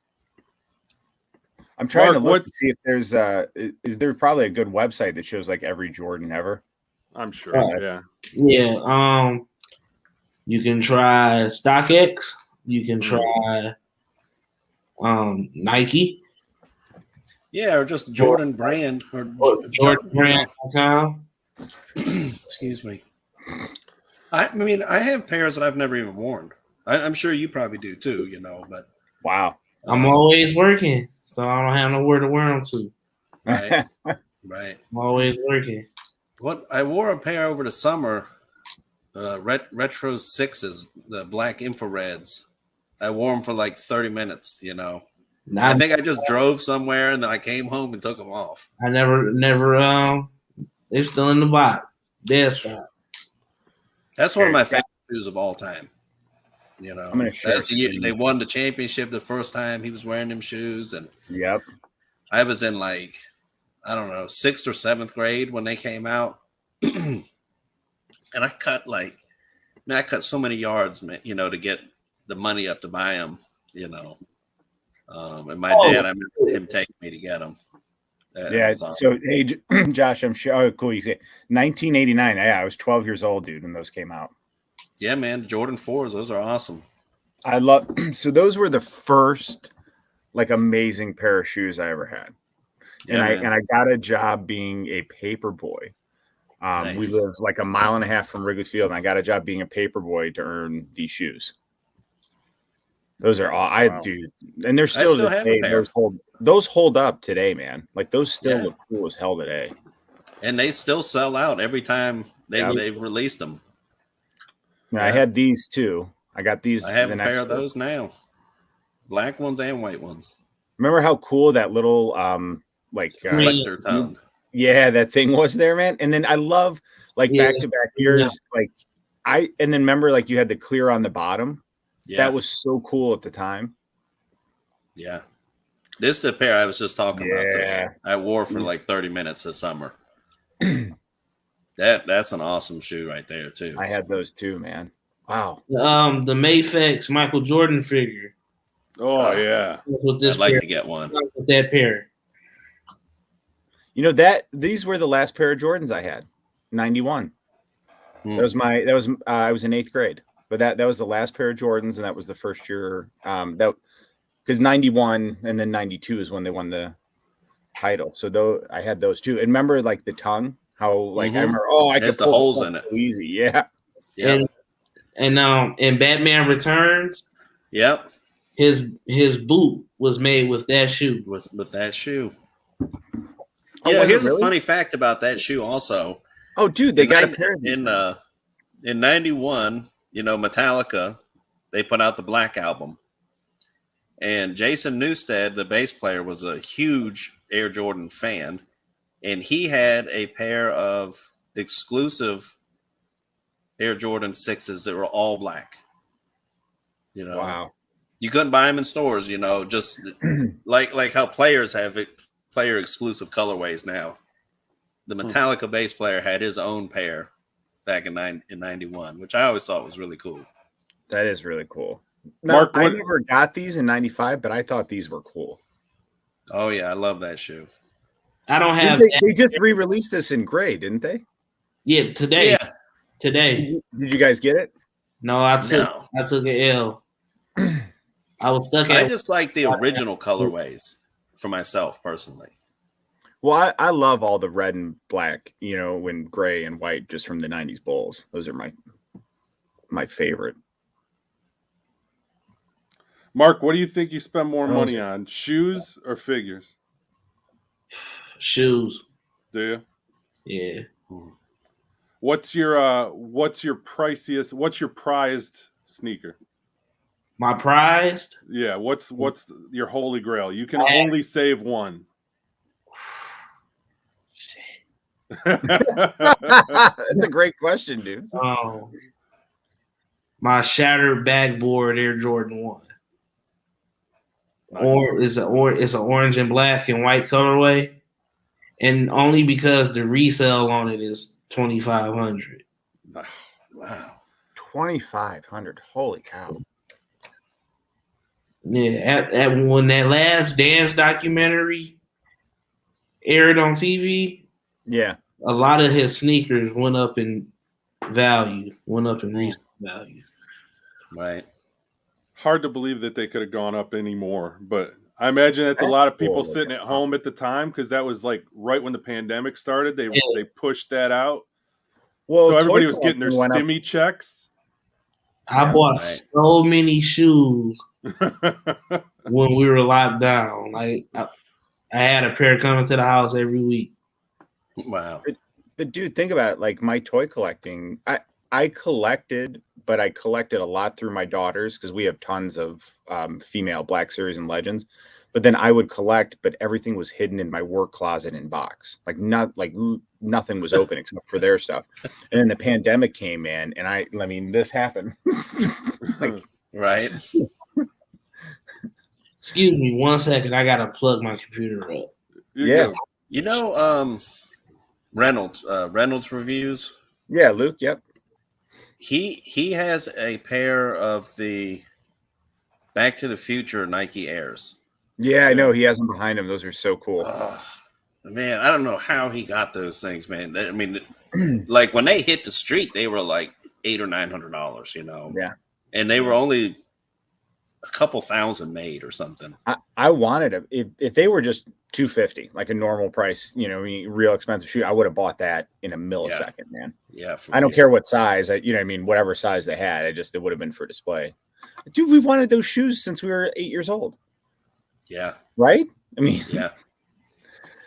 I like that my daughters are into sneakers. I think it's cool, man. It makes me happy. And that we have the means to be able, and it's Christmas. Is it excessive? But she gets straight A's and does honors and AP classes and works hard. And there you go.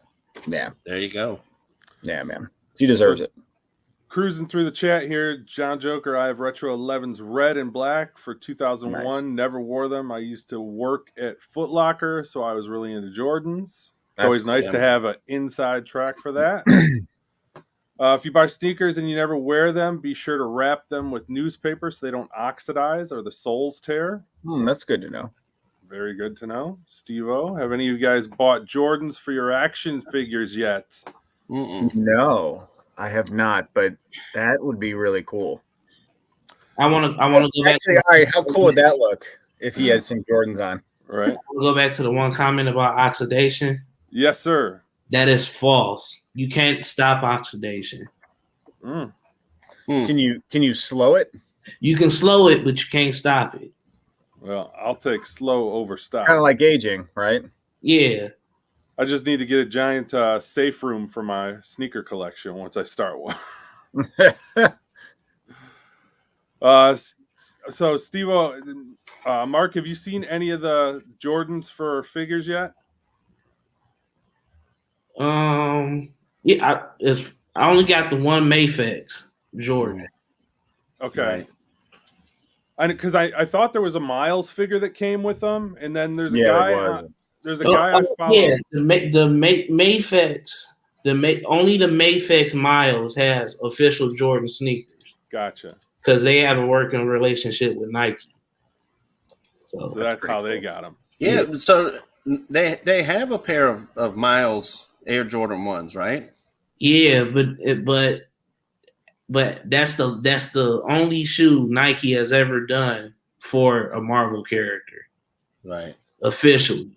Now Disney Adidas has the license for everything Disney. Right, So you won't see Miles in another pair of Jordans. The only pair of Jordans I have, I bought off a Nike ID. I got them for my wedding, and I customized them for Captain America. Nice. Yeah, pretty sweet. So you you guys guys, are talking Mark, the Space Nike Jams, Max? right? The Space Jam 11s. Yeah. So I don't know what year it was. Many years ago, when my buddy Jason got married, all of us wore the Space Jam 11s as the groomsmen, and he wore them as the groom. That was pretty cool. We had tuxedos on with those shoes. That's cool. And So he's cool. still here to tell about it. Yeah. Oh my God! If I did that, we had you guys probably never heard of this. There was a guy out of Chicago. His name was Wesley Willis, and it was just yeah, Wesley. Okay, so the chicken cow. Yeah, the chicken cow. So he sang a song called "Hootie and the Blowfish," and it's really it's terrible music, but you just have to appreciate it. Anyways, we would get drunk at fraternities and play this song late at night, and so it's later into the evening. Everyone's pretty drunk, and this comes on, and all of my fraternity brothers are just screaming and yelling and just staring daggers at me for 2 minutes while this went on. And then the song ended, and everybody's still cheering and yelling "Hootie and the Blowfish" repeatedly because of the name of the song. To this day, she's still mad about it. She's like, my grandmother had to watch 30 drunken yell "Hootie and the Blowfish" for 5 minutes straight. Nice. Actually, I should have blamed Wesley Willis. He's the one that started it.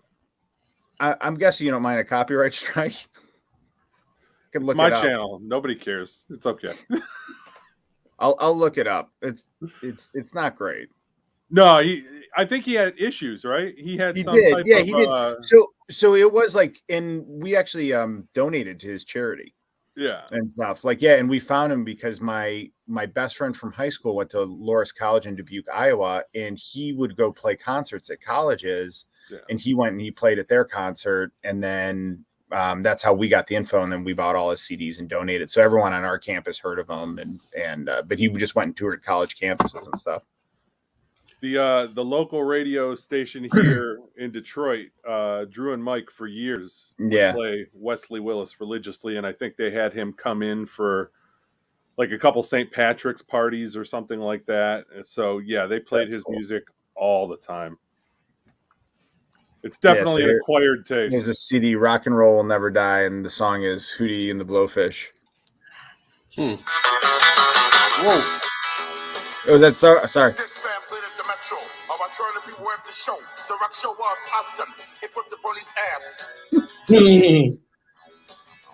Hootie and the Blowfish. Hootie and the Blowfish. Hootie and the Blowfish. Hootie and the Blowfish. So that's basically the song as it goes on like that. But then just imagine for 5 35 minutes. dudes screaming "Hootie and the Blowfish" for 5 minutes like that. God bless Wesley Willis. I'll show you these. These are the ones I got my other daughter, the Dunk High Ups. Nice. Oh, those are nice. She's mentioned these for like weeks now, and they just came out on Friday, and I snagged them at 10 a.m. Nice. Way to go, Dad. Yeah. How many what do you think the lockout rate on sneakers versus figures is? Like, how many times do you get shut out on figures versus sneakers? Is it even close? No. Sneakers hurts way. An L on sneakers hurts way more than anything in life. Yeah, I've definitely taken more L's trying to get sneakers. Yeah. I mean, there hasn't been many figures that I've wanted that I haven't been able to get. You figures you might get mini L's until you find it, right? Like there's a lot of, but like with a sneaker, with a sneaker, it's like it's like bottom of the ninth. You know what I mean? It's like you're in or you're out. Yeah. If you don't get it, then you either live without it or you go and pay resale. Right. Yeah. Right. So it's not. I was lucky. Did you guys see the? I think it was like 3 years ago where they re-released the Bo Jacksons, but his basketball shoes in LeBron's.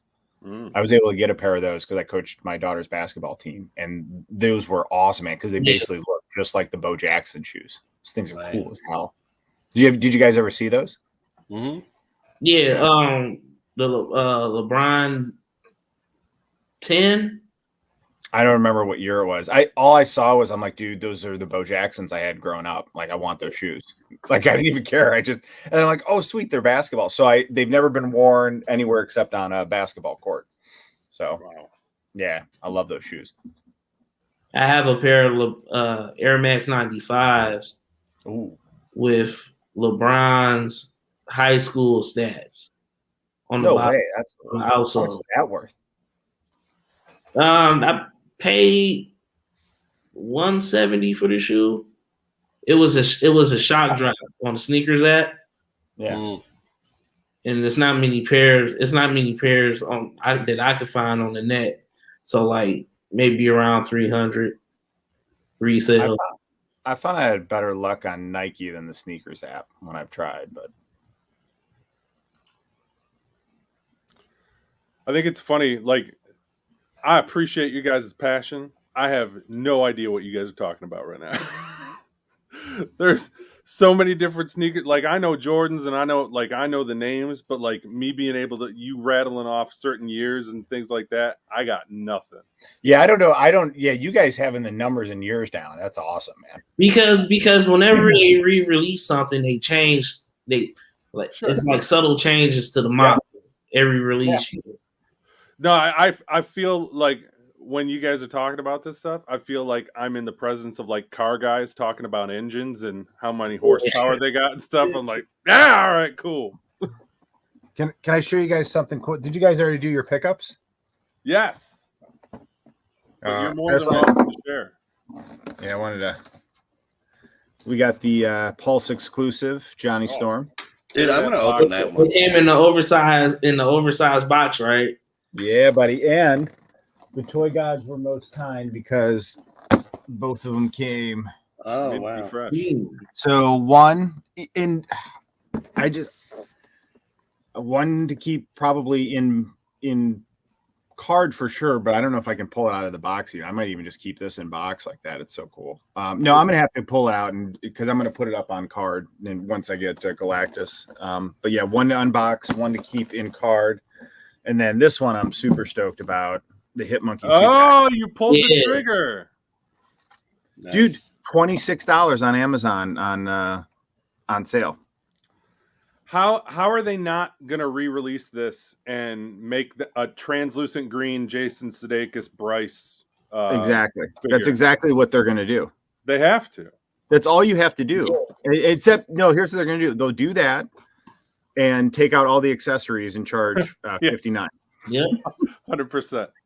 But look at this, dude. You get 3 Deadpool heads, a guitar, a shield, the Deadpool zombie, and then you have all the Hit Monkey accessories, plus now Hit Monkey, and then the katana and the gun.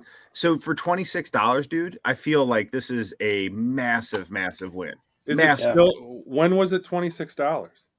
Like Thursday, 3 days ago. Yeah, I got it. Seriously? Yeah, 3 days ago. 2-3 days ago, and they shipped it in a bubble mailer, so it did get all dinged up top. And I was planning on keeping it in box, so I don't know if it means maybe I should make an offering out of it since it got jacked up top. But dude, for 26, it's a huge win. Yeah, totally. So I've had that in my damn wish list for since you and I talked about it the last time. It's been sitting there. I saw it, and then I think Paternia had a tweet up about the 2-pack, and I was like, "You got to be kidding me!"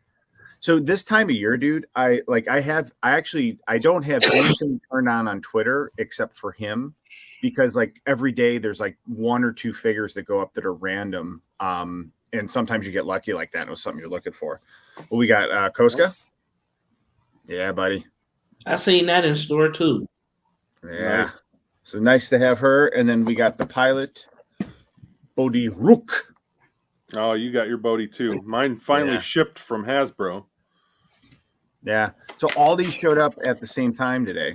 So, Oh. but thankfully there were a couple other things that were Christmas gifts. So I was like, wait, no, these are not all for me. These are this stuff from Santa came, guys. Come on.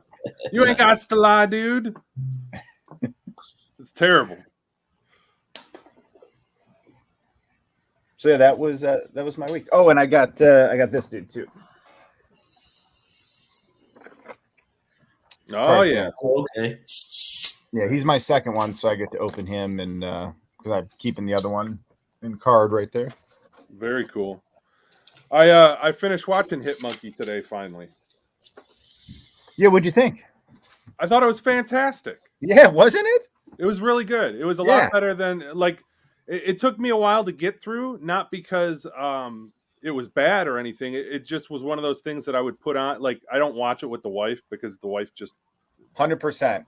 yeah, she wasn't I into can't, it. dude. If I watch something like that with my wife, all I hear is comments and is that necessary? Stop that. You know what I mean? Can they tell a story without all the blood and his head being chopped off? It was great. It was Yeah, it was no. amazing. So we don't watch that together. Yeah, I wait till she's in bed. Yeah. Yeah, Yeah, so dude, I had to piece it out. They here made and me there. care about a monkey. They made me care about everything. A cartoon monkey. Ooh. Whoa, whoa. Whoa, that could have been a lot worse. But yeah, they Have you guys checked out Hit Monkey yet, AJ or Mark? I don't have that man down. service. Man down. Is that on Hulu or something? Yeah. It's on Hulu, yeah. Hulu. Yeah, I'm a non-Hulu person. Well, if you ever get a chance to do one of those like 7-day free trials, I would do it because each episode's like 28 minutes long or something, Yeah. 25 minutes like I that. remember the good days when Hulu used to be free. Yeah, right. Oh, really? Yeah, you had to go on a website to watch. It was all free. Like maybe like 10, 15 years ago. Oh, I Yeah, didn't know it'd been around that long. Yeah. Yeah, I mean, I got to be honest with Hit Monkey. I think it might be my favorite Marvel thing that's come out. After What If is probably my favorite, but then Hit Monkey. I think Hit Monkey, out of all the series, that's how much I enjoyed it. Hawkeye is kind of good. You guys seen that It was yet? fun. Yeah, I liked Hawkeye so far. It's fun.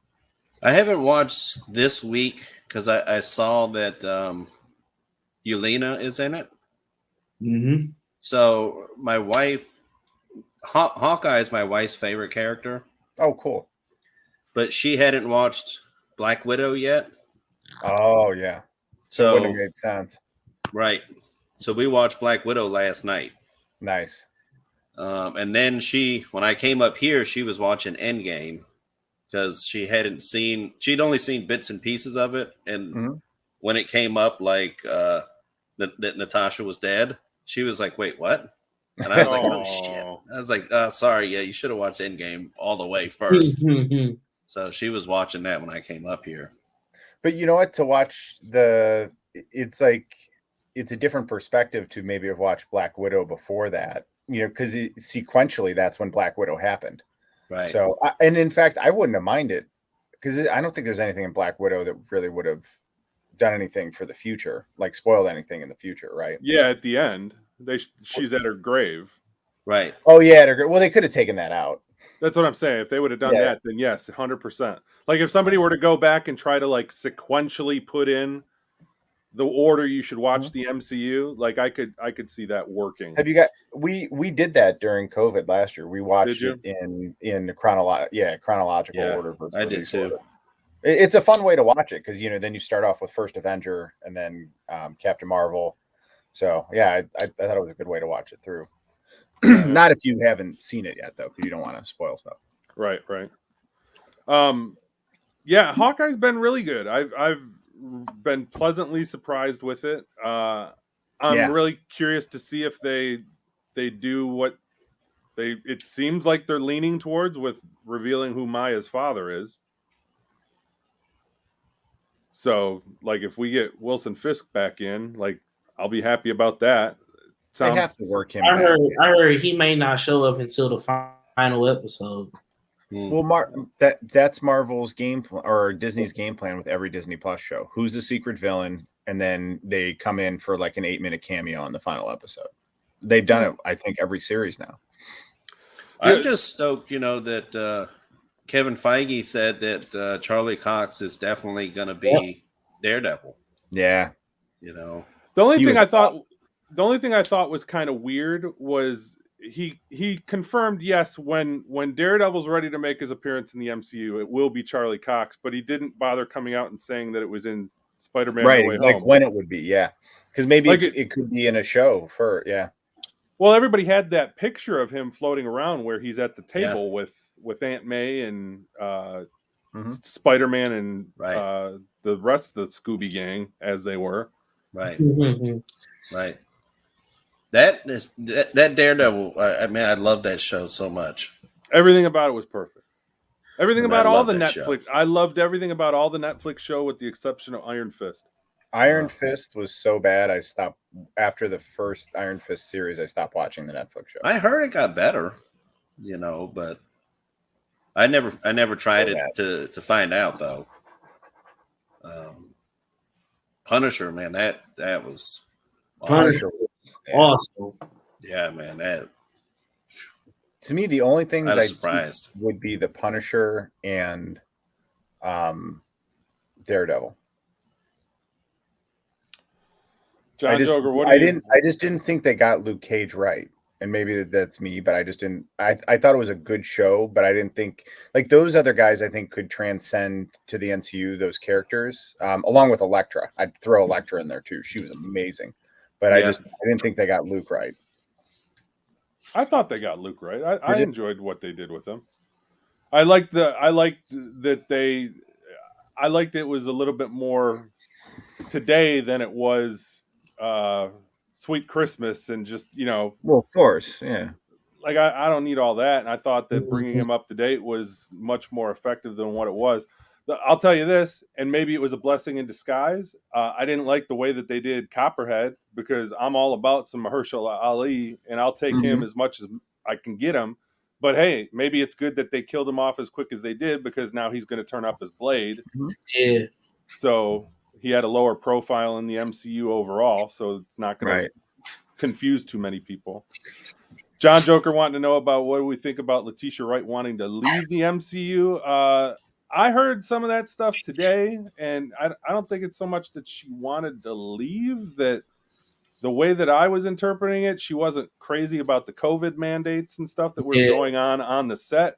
And yeah, she doesn't want the vaccine. Hey, man. Everybody can make choices, no matter what I feel about those choices. I don't think we need to get into it, but if she wants to leave, good luck. God bless. I love what she does as an actress. I love what she does on screen. I'd be all about her continuing on to be Black Panther. She's not my first pick. I'd actually go with M'Baku. I'll sign up for everything I can get my hands on with Winston Duke. I think her character sure can be Panther, but she needs a whole arc. But you know what I mean? Because right now you can't go from like the genius kid sister to Black Panther. You know what I mean? She has to have some kind of journey to earn it. But it would be interesting to see. Like what I'd love to see is Killmonger somehow like he's revived, or like maybe T'Challa never let him die, and it's kind of like he's like a reformed Killmonger. Because that is arguably with Kingpin, probably the best villain performance in the MCU. Man. He was awesome. Yeah. I would agree with that 100%. And M'Baku would be cool. It's so hard to do. How do you replace someone who just embodied a role like that? I mean, he was incredible. If you went into this, because I don't know how far Ryan Coogler made it into writing the script before Chadwick passed away, but I mean, it sounded like everybody knew what he was going through when it was going on. So maybe he knew that he wasn't going to have him for a part 2.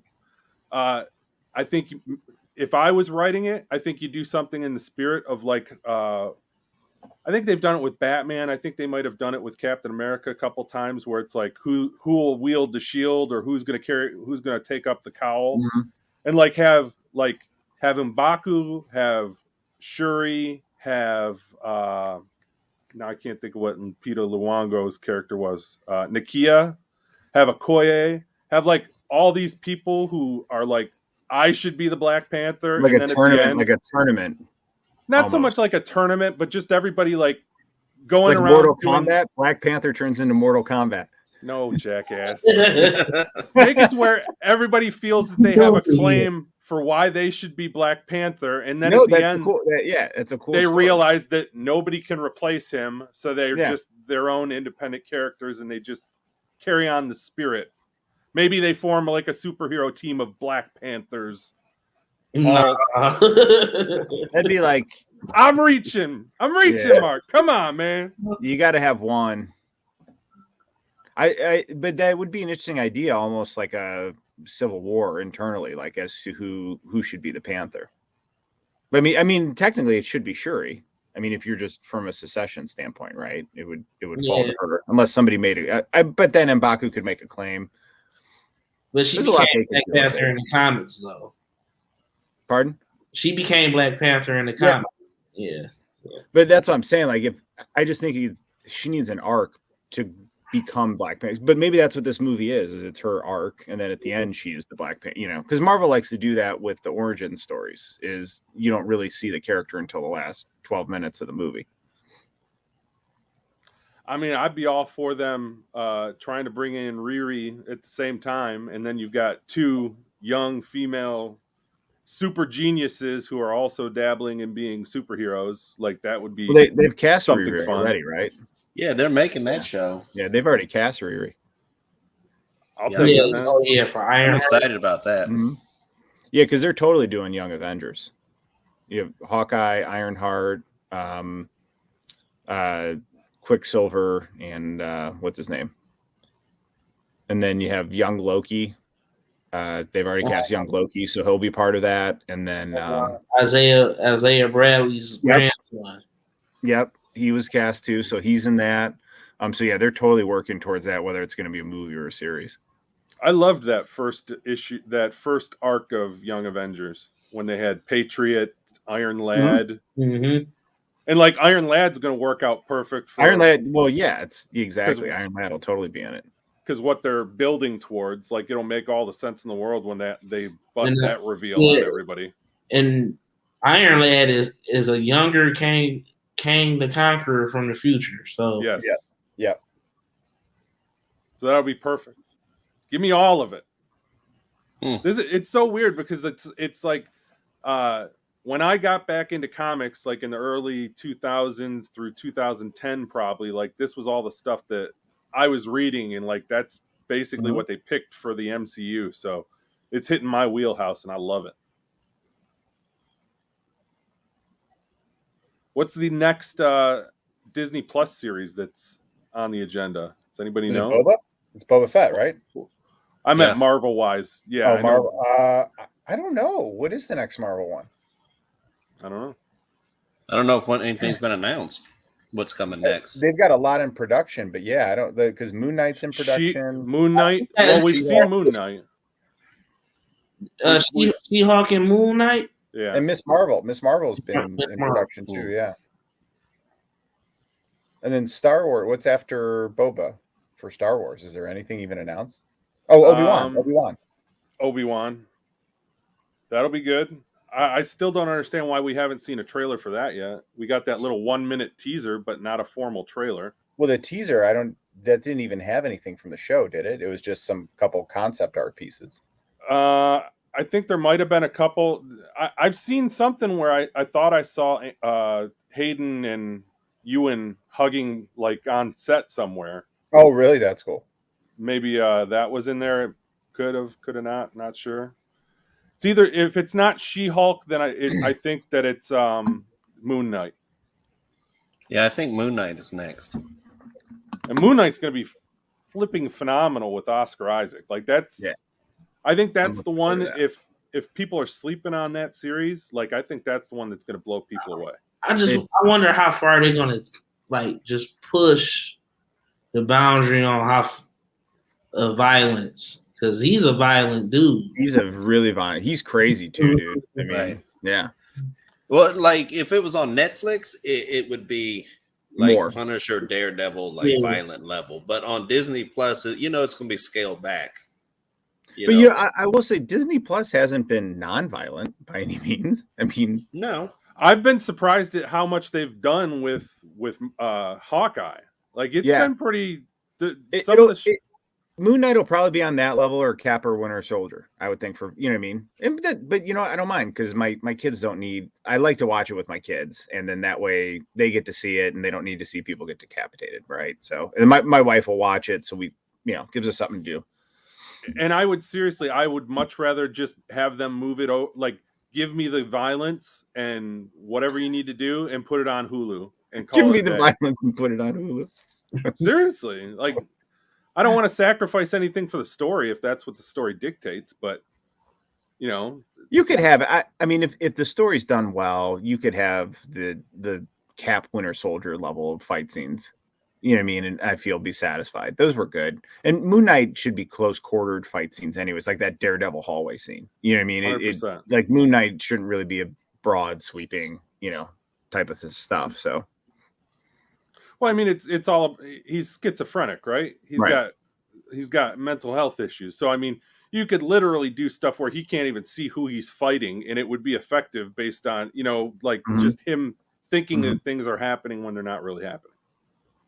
So I think that you can, I think if they're brave enough, they can tell some really good stories with it and make it, you know, an important show. I don't feel like, I feel like they have been, though. You know what I mean? Like that they really haven't shied away from stuff. So, so we'll see. I give them credit. I'm 100%. so excited for Boba, though. So excited for Boba. I mean, we've been waiting how many years? 40 years to see Boba Fett like this? Don't you think that the first episode is going to be going back and watching him get out of the Sarlacc pit? It has to be, right? Well, you know, that trailer, right? It shows him in the back to tank. It does show him in the back. And he still has Left for Dead. You know, I think the back to tank is after we've already seen him, because once you see him in the trailer, he loses his scars, but he's scarred in Mando. So I think that portion's after, Right, but dude, I want to see what he did, because it seemed like, was he hanging out on Tatooine that whole time, or did he have his ship and then he finally tracked down his armor and then came back? You know what I mean? So that'd be interesting to see what he did. Yeah, what I'm curious is, I don't know if you guys ever read those, like the bounty hunter novels from like back in the 90s, you know, where they talked about Dengar is the one that helped him out, you know, found him like in the dirt, like hanging out after he blew his way out of the Sarlacc or whatever. I think it'd be cool if they brought Dengar into the show. That would be awesome. Even if it was just for the first episode, you know, flashback. They brought them all in the comics within the last year. They have a whole arc with the Star Wars comics called War of the Bounty Hunters, which was exceptional. So it involved Vader, Dr. Aphra, and then every bounty hunter. And it like, if they made that into a show, that would be incredible. Right. Have they ever made a figure of the Sarlacc? Oh, well, they probably did something like Power of the Force days. Like I imagine there was something, but what would that just be, like a playset? Yeah. It was like, I think if anything, it probably had. I know what they did have. They had those unleashed Boba Fett that had where he was flying up out of it. One of my best friends has that. Yeah.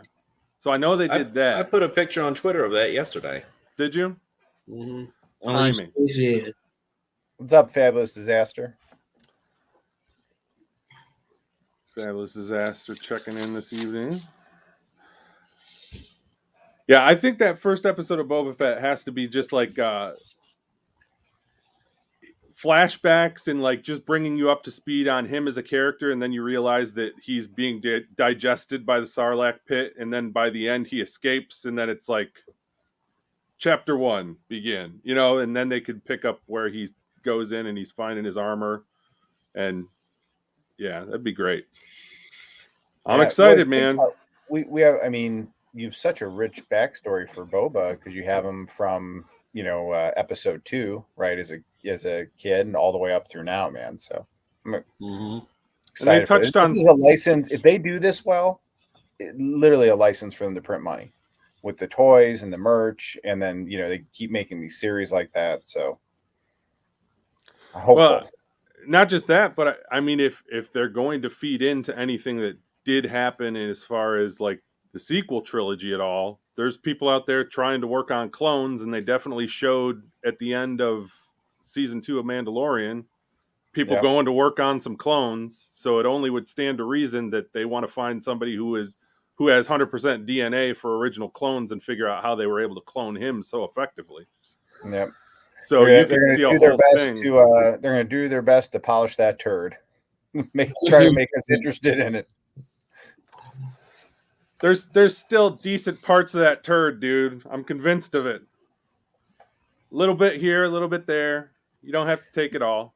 You know, I asked my 13-year-old daughter this question the other day, and because she's always very into trying to find the shades of gray in areas that should be very, it's either yes or no, right or wrong. And I'm like, so let's say you had a sandwich and it was 60% poop, or you had another sandwich that was 1% poop, right? Which sandwich is a poop sandwich? And she goes, well, both are. I go, exactly. That's how I feel. Whether Nice. Terrible. Fabulous that's just Disasters. not for me. It's okay. I'm not angry ranting guy about it. It's just No, you're fine. not You're for fine. me. Fabulous Disaster says yes, 3 3/4 inch did have a Sarlacc pit by the sounds of it, and he is ready to pony up some hard-earned bucks for the bounty hunters. Anything bounty hunters. I'm with you. I'll take it all as well. I'm excited to see where they go with it. What do you think the end game is for Boba Fett taking over Jabba's Enterprise? Do you think he tries to dismantle it, turn it into something that he's like? Is he still going to be a badass bounty hunter? Maybe take over the Bounty Hunters Guild, or is he going to just tear it down and do whatever Boba wants to do? I don't know. Yeah, I'm trying not to get myself psyched up for expectations. You know what I mean, and just let it happen. That's probably the best approach. But it seems like he's trying to, build or group or collaborate something, whether he's trying to take it all over or bring everything together to create like a mega syndicate or something. But he does seem like it's anti-hero, like he's not a bad guy, at least how they've referenced it so far. But I'll take an older Boba as an anti-hero, man. That's cool. Yeah, I can see that. I mean, it's not the Alliance, the New Republic, right? The New Republic is up and running during that time. Obviously, we know that Luke is still there, so it'll be curious to find out if he decides he wants to go for some vengeance against Luke, since technically, that whole family is the one that led to him being in the Sarlacc for however long he was down there. Right. Well, yeah, he'd have to find out about Luke after the end of season 2, because they would tell him, right? So yeah. Yeah. So do you think we'll see Din Djarin or any of those folks from the Mandalorian show on the Boba Fett show? Yeah. Oh my God. Yeah. Right. I mean, they've been really smart about synergy. So I would be shocked if we didn't see Din Djarin. Shocked. You know who I expect to see? Maybe they bring in the Amy Sedaris character. They could loop her in as part of that as well. Obviously, Fennec Shan's in it, which is awesome. Ming-Na Wen. She's phenomenal. Talk about a career, man. Chun-Li, the Cavalry, Agents of S.H.I.E.L.D., now Fennec Shan. Mulan. Yeah, she's also Mulan. Dude, that's just, honestly, man, that's she's a plot effective. She is literally a Disney princess in multiple times over with Disney. Yeah, man. She's awesome. Oh, hopefully she signed up to get some stock options as part of each of her deals, because she's got to be sitting pretty at this point. Not to be weird, but I can't believe how good she looks for her age. Yeah, it's amazing. I mean, like, if you didn't know that she was like 50-some years old, you would not think it by looking at her. Well, doesn't she have that? She's on like one of those infomercials, like late night for some kind of cosmetics line or something, if I'm not mistaken. Touch up here and touch up here. Yeah. Well, but I She's think great.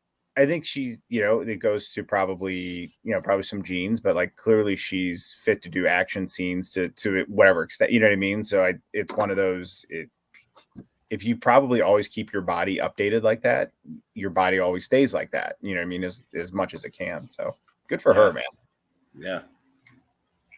I think she's just one of those people, like, more than anything, every time I see her, she seems to enjoy what she does. And I think that comes through in the roles that she chooses, and like the fact that she's willing to go to conventions. Like, she's not one of these people who are bitter about, oh, I've got to do, Star Wars character work or Yeah. fall into the sci-fi conventions. But yeah, no, she seems cool. And hey, she did that. She signed that action figure, first signed figure or whatever. Not last week before. Yeah, I saw thought that was badass. Really cool. That was really, really cool. Can't imagine what they would value that at. I hope that guy got that graded right there on the spot. Well, I don't know who was it that was showing it. Was it Vern? Did Vern get that figure? No, Andy from Hollow Chronicles originally got it and sent it to the guy. Because the guy reached out to him, and Andy said that he made the guy made him an offer he couldn't refuse because he was going to see him. And the way that Andy described it, Andy said, "Hey, I think he compensated him, but it wasn't ridiculous because he appreciated the fact that he was like, it was more important for this guy to have the figure and get it signed than it was for him to have the figure for the time." But it wasn't Vern who bought the figure from Andy. No, I think Vern retweeted it. Oh. Yeah. Because I saw on dude, I don't know that I could give something like that up. The first ever signed figure she did. Like that's I don't think nice thing to do. As I say, I saw on Facebook a couple people, I guess, were at the same convention, and she signed that on the side of their boxes as well. Well, that's really still cool, though. So it's But not like cool. the first one she ever did, but it's her first action figure that she is signing. Listen, You know what I mean? Ming-Na Wen's playing it a little loose with the COAs and whatnot. So, But that's okay. But you know what? If everyone would know that, then you know what I mean. I wouldn't be mad either. Right. I wouldn't be mad. I wouldn't be mad if I got to meet Ming-Na Wen. I would be a stuttering idiot. I'd be like, hi. And then I'd walk away. Like, I just blacked out. What happened? I don't remember any of that. Remember that time you met Boba Fett? That was cool. Right. We have Wizard World is coming here beginning of March, which would be nice to get a big con here again. And isn't it Fan Expo now? Well, I don't know. The thing I got the email said Wizard. I thought Wizard World bottomed up. I thought they sold out to Fan Expo. Maybe. At least the one in Chicago. I know Chicago. I think Philadelphia. Where'd it go? Oh, I got it wrong. It's Galaxy Con. Oh, okay. Is coming. That's in March? In March. Is it over the weekend or during the week? Friday, Saturday, Sunday. There was a convention at the college today. At Macomb? Yeah, Macomb. I didn't know anything about it. The girl that does the voice of Ahsoka on the Clone Wars cartoon, that girl, she's going to be there. Oh, so wow. I thought awesome. that'd be cool to get her to sign a couple of Ahsoka figures. 100% get her to sign an Ahsoka figure. That'd be awesome. I don't know how much that cost, but look it probably up. About 65, 70. Oh, really? Probably. I totally get paying for it, but then I also feel weird. Like, I've never done one of those, but it just seems weird to pay for someone's signature. But I also totally understand like why. It's their time and its value. You know what I mean? Yeah. Right. Come on, man. If somebody wanted to buy your signature from you. No, I'm not debating. I think it's logical. And then I think, not all these actors are super uber, continue to get work and have tons of wealth. So for some of them, this just, helps keep things afloat, So I totally get it, but it you have to be careful with collecting signatures because if they sign a lot of stuff, that could like sour devalue. Like Leonard Nimoy, like his autograph ain't worth dick. Really? Because he signed everything. And I think it was for that reason. He didn't want nobody making money off his name. That's cool. Right. Yeah. So then for you though, it's more the value of having that or that experience. You know what I mean? So that totally makes sense. I started getting a few more signatures when I went to Star Wars Celebration. And the way that I do my signatures is I get them on these little black artist cards. Mm-hmm. And Yeah. then I throw them Yeah, in yeah, card you've shown 'em on your- sleeves, and I put them by my figures. And I think that works out pretty well, and that I don't have to worry about like, oh, I've got this one signature on this one figure, and then they come out with a better figure, you know, Right. 2 years later, and it's like, oh, now I got to worry about getting that one signed also. So There you go. all right. Galaxy Con in Rhode Island last month. She was charging $100 to sign something. Damn. I'll bet she sold out too. I'll bet Oh, dude. she had a line like crazy. She has a cultish following. Like I think I love her as Ahsoka, but she has a cultish following, dude. Yeah. And she But does she's- all those shirts and stuff too. Yeah, she has a whole line of stuff. Her universe, Right. Is that what it is? Right. Yeah. She's She's another smart, one, man. She Smart. figured it out. She got Yep. within it, and how do I make this work for me? Like, Well, she embraced the fandom. Exactly, 100%. man. She You know, ensconced at herself in it. the last time Galaxy Con was here, right before COVID, Jason Mewes was there. Oh, no way. That's cool. And I don't know, you had to pay like, if you wanted to do like a selfie with him, it was like $35 or something. And I don't know what he was charging for autographs, but I saw him like, you know, they're available from like 1 to 2 o'clock and then 4 to 5 o'clock or whatever. And so I saw him at like 3 o'clock and he was just standing at his booth, you know, and I went over to him and I was like, hey, what's up, dude? You know, do I have to like give you $25 just to like shoot the shit with you or something, you know? And he was like, oh, no, it's cool. You know, we can just talk. And he said, but if you want to take a picture with me, then yeah, I have to charge you, you know? And I was like, so I can go stand over there and just take a picture of you though, right? And he was like, well, yeah, I guess so. So I like backed up like 5 feet away. It was This like, is the conversation. you know, took a picture and he's like 5 feet behind me. That's hysterical. They put the kibosh on that at the cons nowadays. Yeah, I was just about to say, like, you can't do that no more. Right. Yeah, Well, I think it was because I caught him in between times and he was just standing around. He was just You know hanging what I out. mean? Yeah. I was in line getting Giancarlo Esposito's, waiting to get Giancarlo Esposito, and this guy was getting his picture taken, and he had a security guy who was coming over and taking people's phones and taking the picture for them. And I'm just in line, and I like snap a picture, and I didn't think anything of it, right? And like 2 minutes later, like security's coming through, and they're just like, everybody needs to put their phones away. Nobody's taking any more pictures. And I'm like, oh shit, was that me? Like, did I like piss off Giancarlo Esposito? Wow. Like, super cool dude, but like, man, they don't tolerate. Like, if you're trying to take pictures, they got people walking the perimeter trying to make sure that people aren't taking it. It's like, come on, guys, really?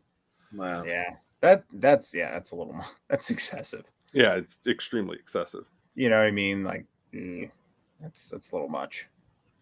See, yeah, but that's where it's like you see that side of it, or you know, there's also the never meet your. Not that any of these people are my heroes, but never meet your heroes. You know what I mean? So yeah, I don't know. That's the one thing about cons where it's like sometimes like Doctor Who, because there's the Motor City one that comes over to Novi, and every year there's people there from Doctor Who, and it's like, oh, that'd be so cool. And then I'm like, I don't know if I want to do that, you know? Right. But I'd love to get some Doctor Who shit autographed. That'd be fun. You know what would be cool to get autographed is that Turbo Man that came out this year by Schwarzenegger. I picked that up too. That'd be a cool autograph, though, wouldn't it? Yeah.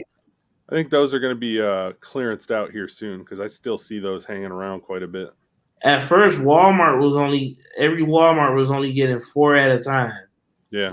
I had to go to Richmond to find one. Yeah. Right.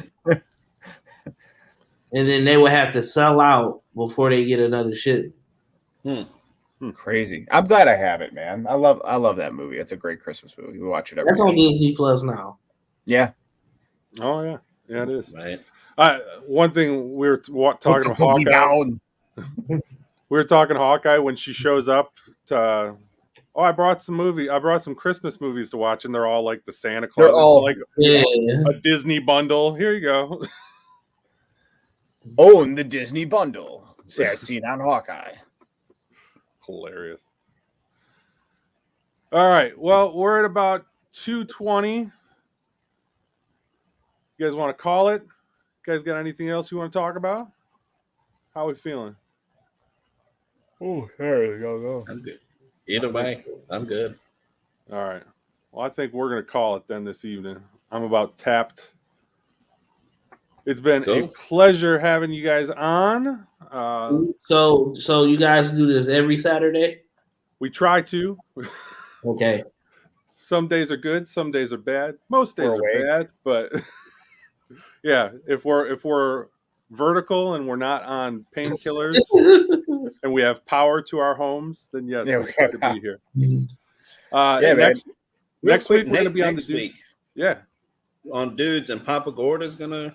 Yep. Yeah, Papa Gortz, you're welcome, man. Like it's just all about, what else would we be doing right now? I'd just be sitting on the couch by myself, scrolling through, or just down here tooling around, So it's just you get to hang out with good people and talk about things that you guys love in common, man.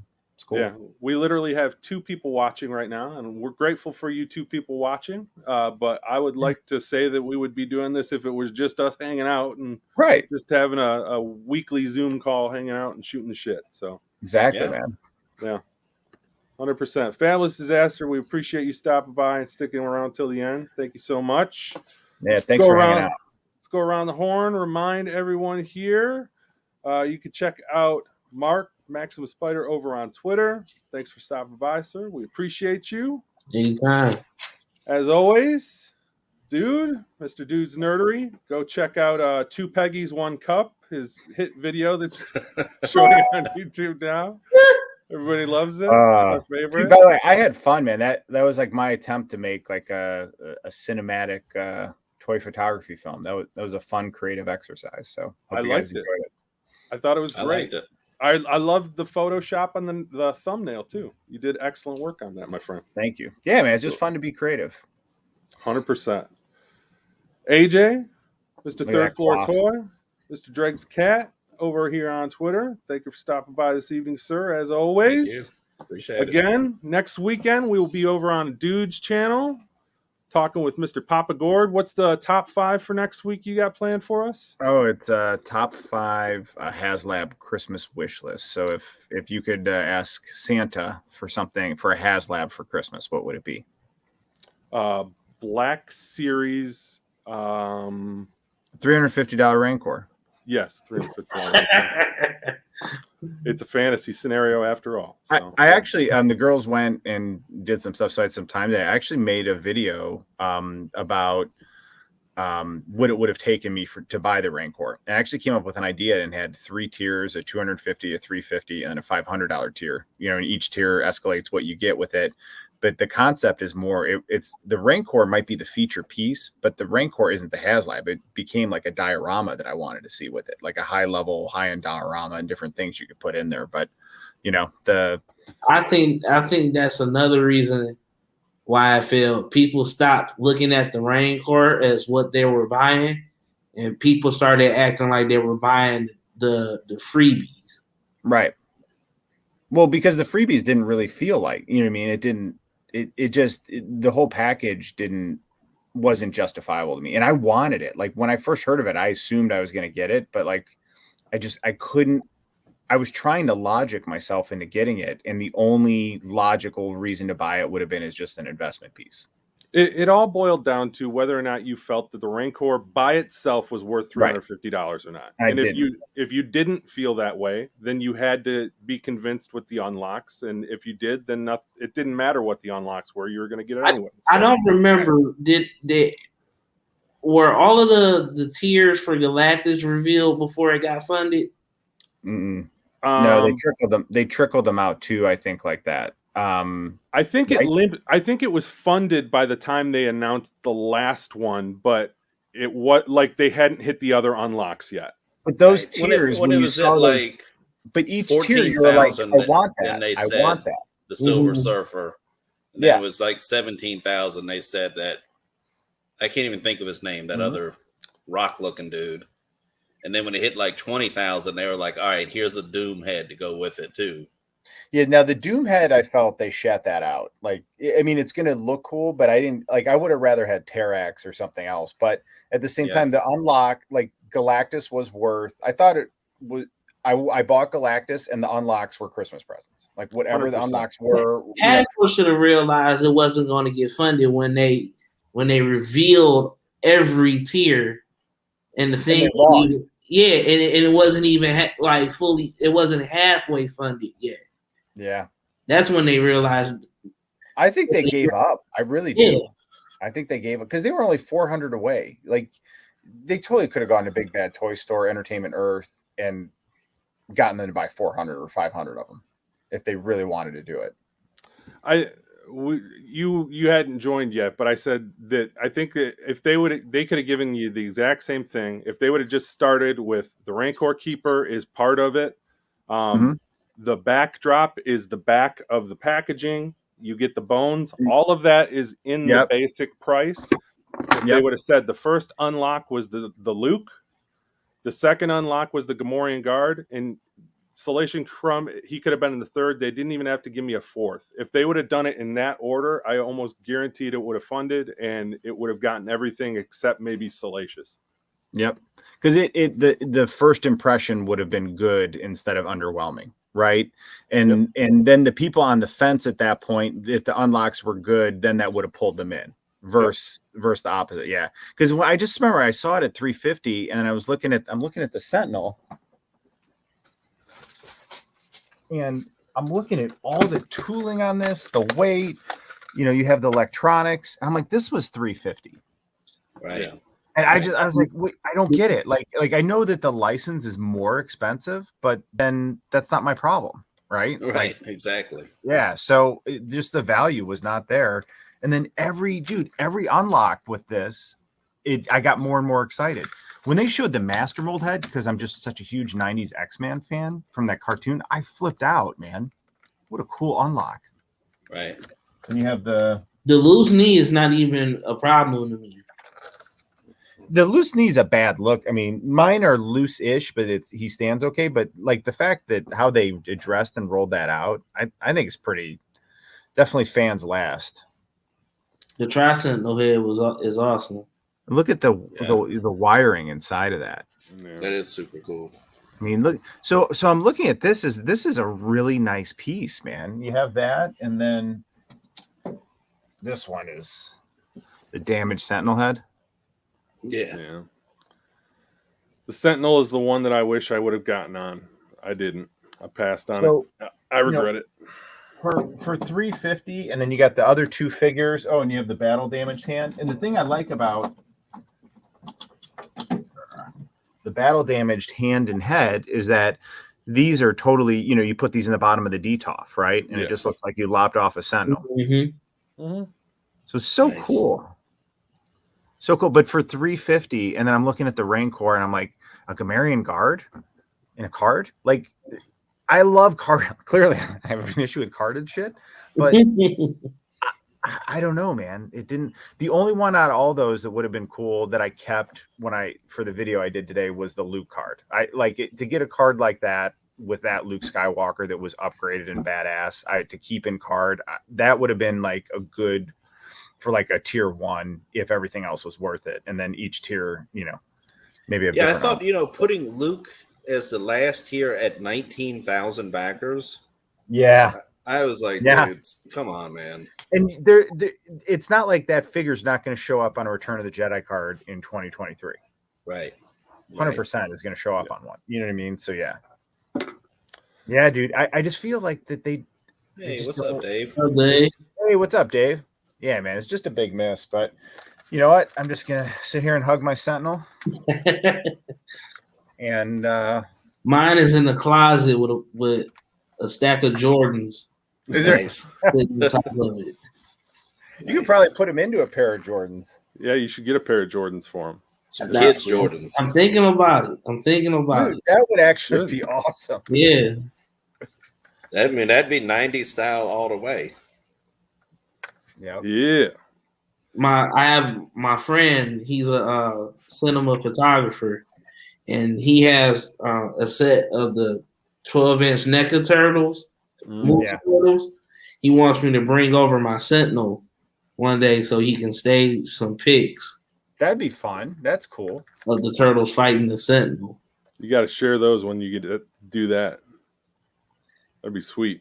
Yeah, man. I gotta tell you, now that I have my new work phone, the 21 Ultra, that's kind of what got me off on doing like that toy photo movie, because the photo and the videos on there were so good. I was like, I just kept taking, and then I got this new tripod, whereas my tripod before would only tilt this way, right? It was like kind of fixed. So now it's like a 360 ball motion. So it just has so much more maneuverability, but it's fun when you can just whiz out and be creative and check out. Dude, I mean, I ordered that phone the other day.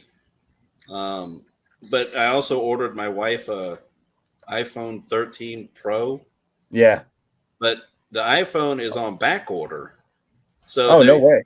They won't ship the 21 Ultra until they ship the iPhone. Oh, that's a bummer, dude. And like I called them and I was like, Can wait you a minute. change the color of the phone? You told me you were going to ship the 21 like first because it's in stock. And the girl on the phone was like, yeah, sorry, the dude just put them in to ship together at the end of the month. And you can't change it? No. They said the only way to change it is to cancel the whole order and do it all again. No, I was like, you know what? You're going to screw up the order, and then my bill's going to go up even more. And like, I'll just wait. Yep. Thanks a lot. You're going to love it, man, when you get it. It's because I still have my Note 10 Plus as my personal phone. But like the Note 10 is what I've done everything else on it. It's a great phone, but this is just, it's faster and the tactile response, but the image quality and the pictures I've taken, it's been really neat seeing them. Yeah, I'm excited. Good times. Did anybody pre-order the Compound Hawk from Walmart? Yeah. Yeah, I have it. Have you seen it yet? The hell is he? I got him. Nah, I did something stupid. I pre-ordered him when he first went up, but then he went on sale, and for $20, and I pre-ordered that, and I canceled my other order. Now my order for the cheaper one has been delayed. Of course, the website is sold out. Right. And I don't want to cancel my order. Don't cancel that. No. Yeah. No, I don't know. I missed it when it went on sale because I was going to do the same thing, and I was like, oh shit, I can get but nobody, $10 off. Nobody that pre-ordered it on the cheaper price has got it. Right. I'm scared. You know what that tells me? They must have ordered in an extra batch that wasn't gonna arrive, and they wanted to, maybe they know it's not arriving yet, and they just wanted to sell it off. So once it comes in, they could punt it out after Christmas or something. Yeah, that was one for whatever reason, I couldn't pull the trigger on that one. I love Hulk figures. It's not that I don't like. I just wanted a green one. I think more than anything, I was pissed off at the fact that they didn't give me just a regular green Hulk. But I don't have any Hulk, so I was want like one proper green Hulk. I don't have. That's the Hulk that they're going to offer up this year. I have two. I'm going to get it, so just Diamond so I have Select one. is reissuing their Hulk. Right, I have Maestro. Yeah, and the Compound. If they ever were to make a Savage Disney Plus show like Maestro, oh my god, from the comic, that'd be incredible. Yeah. So I got Maestro and Compound Hulk. I have Red Hulk, and then I have.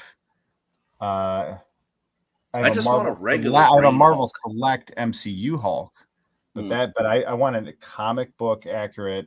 Because I wanted the one that came with the 2-pack with Wolverine, but I already have like 3 Wolverines like that, so I didn't want to, what I mean. But now I regret it because that thing's $130. You've got 3 Wolverines that look like the original Wolverine, the first appearance. Yeah, there's like all these different Wolverines that are super similar.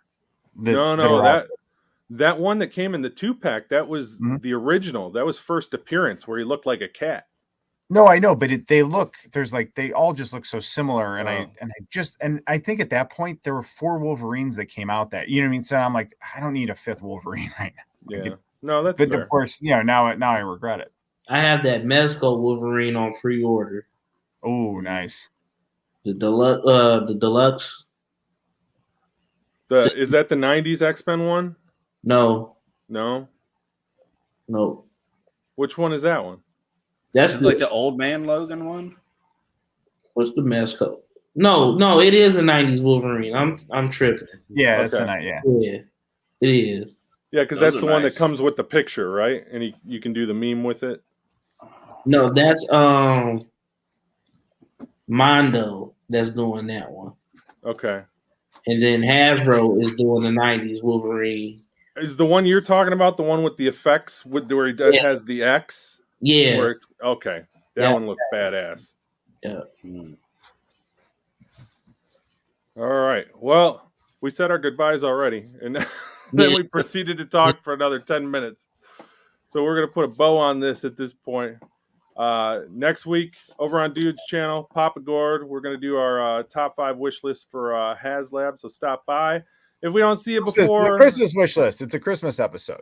it's a It'll be Christmas festive. episode. Today was a Christmas episode, so Oh, nice. rock on, Gritchmas. Happy Merry Christmas, Happy Holidays, Happy Hanukkah, all that good stuff. Whatever you choose to celebrate, I support you 100%. Enjoy. Be good to each other. We'll see you on the flip. Later.